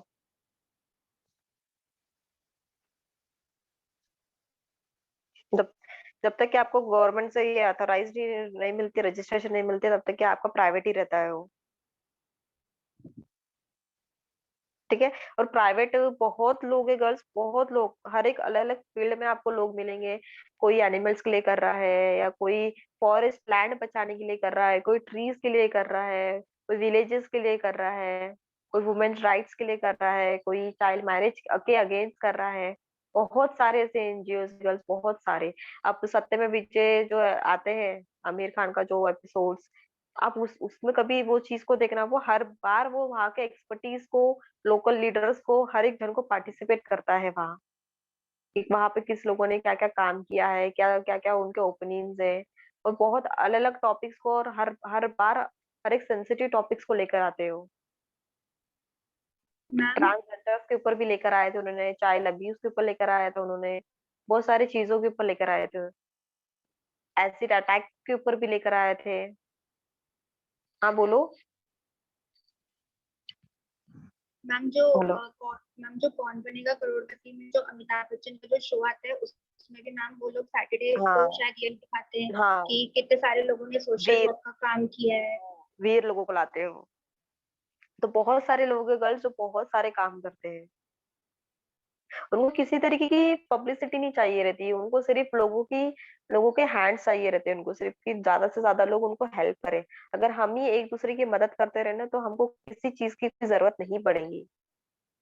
हमारे पास, अगर आपके पास ज्यादा पैसा है तो आप किसी और के साथ शेयर कर सकते हो। अगर आपके पास ज्यादा क्लॉथ्स है तो आप किसी और के साथ शेयर कर सकते हो। जो भी आपके पास ज्यादा है, एक्स्ट्रा है, वो आप किसी ना किसी के साथ, जो नीडी पर्सन है उसके साथ में आप शेयर कर सकते हो।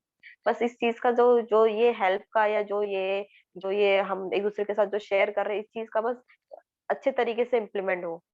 ठीक है। ऐसा होता है गर्ल्स, ये अगर जो गवर्नमेंट भी जो स्कीम्स निकालती है ना, तो लोग उस चीज का, जो नीडी पर्सन है जिसको सच्ची में जरूरत है, वो लोग पीछे रह जाते हैं। जिनके पास सब चीजें रहने के बावजूद भी वो लोग भी इस चीज का, ये स्कीम का फायदा उठाते हैं। जानबूझ के अपना इनकम लो दिखाएंगे, जानबूझ के अपना बीपीएल कार्ड आया जो भी है उनके पास वो कम दिखाएंगे। तो जानबूझ के अपना खुद का घर होने के बावजूद भी वो अपना जो घर है वो बताते हैं कि हम रेंट पे रहते हैं। तो इससे क्या हो रहा है, ये प्रॉब्लम की वजह से जो नीडी जो जो सच में जिनको जरूरत है वो पर्सन पीछे रह जाते हैं, उनको वहां तक वो चीज नहीं पहुंच पाती है। जब फंडिंग जब ऊपर से जब फंड निकलता है तो वो फंड लोकल पीपल के तक आते आते आते आते बहुत कम फंड उनको मिलता है। ठीक है गर्ल्स, इसलिए कोशिश करो कि आप ऐसे पोजीशन पे जाओ जहां से आप ज्यादा से ज्यादा लोगों की मदद कर सको। ऐसे पोजीशन आप ग्रैब करने की कोशिश करो, ऐसे पोजीशन पे आप जाने की कोशिश करो, ऐसे एग्जाम क्रैक करो, तो ही जाके आप कम टाइम में ज्यादा से ज्यादा लोगों की मदद कर सकते हो। अभी आप ऐसे लेवल पे हो कि आप एक पर्सन का या दो पर्सन या फिर आजू बाजू जो भी आपके अवेलेबल है रिसोर्सेज है, जो एनिमल्स है जिस उसके लिए आप उनके लिए आप हेल्प कर सकते हो। बट आपके पास अगर वो पोजीशन रही, वो पावर रहा, वो अथॉरिटी रही, तो आप 1 मिनट में कई लाखों लोगों की हेल्प कर सकते हो। ठीक है गर्ल्स, इतना समझ में आया? हमारे प्रिंसिपल्स कंसेप्ट कंप्लीट हो गया है। प्रिंसिपल्स हम नेक्स्ट क्लास में फिलोसफी लेंगे, philosophy of education, extension education and trend. ठीक है, ये हमारा नेक्स्ट टॉपिक रहेगा। और किसी को कोई डाउट्स है गर्ल्स?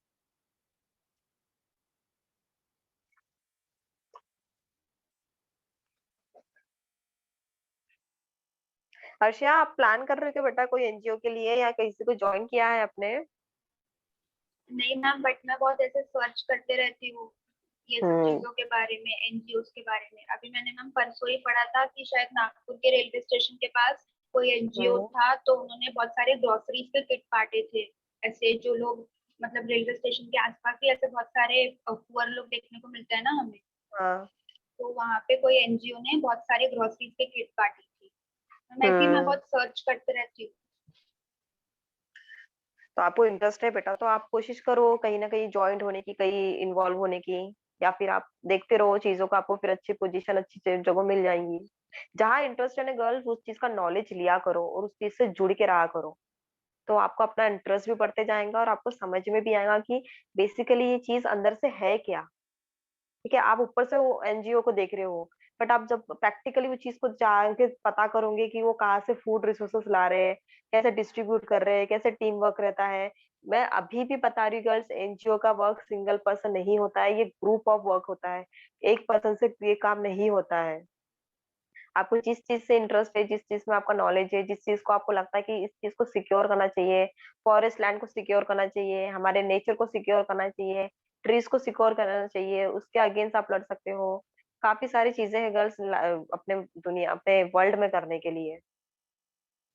ठीक है, हमारे नॉलेज का फायदा उठाओ। अगर हमारे नॉलेज का फायदा अगर आप 100 लोगों को दे रहे हो तो आगे ये स्प्रेड होते रहेगा हमारा नॉलेज। चलो गर्ल्स, हम नेक्स्ट क्लास में मिलते हैं। देन हमारा टाइम भी हो गया है। ओके अर्षा, मैंने आपको एक ग्रुप बताया था, आप सभी को बताया था मैंने।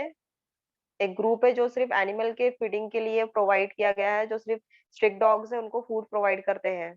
अगर आप में से कोई इंटरेस्टेड हो तो मुझे पर्सनली मैसेज कर देना गर्ल्स, मैं आपको ग्रुप में ऐड कर दूंगी। ओके, जो भी एरिया में रहते हो, बिलोंगिंग करते हो, आपको वही एरिया के स्ट्रिक्ट डॉग्स को फूड आपको मिल जाएगा, बस आपको वहां डिस्ट्रीब्यूट करना होगा। Okay girls?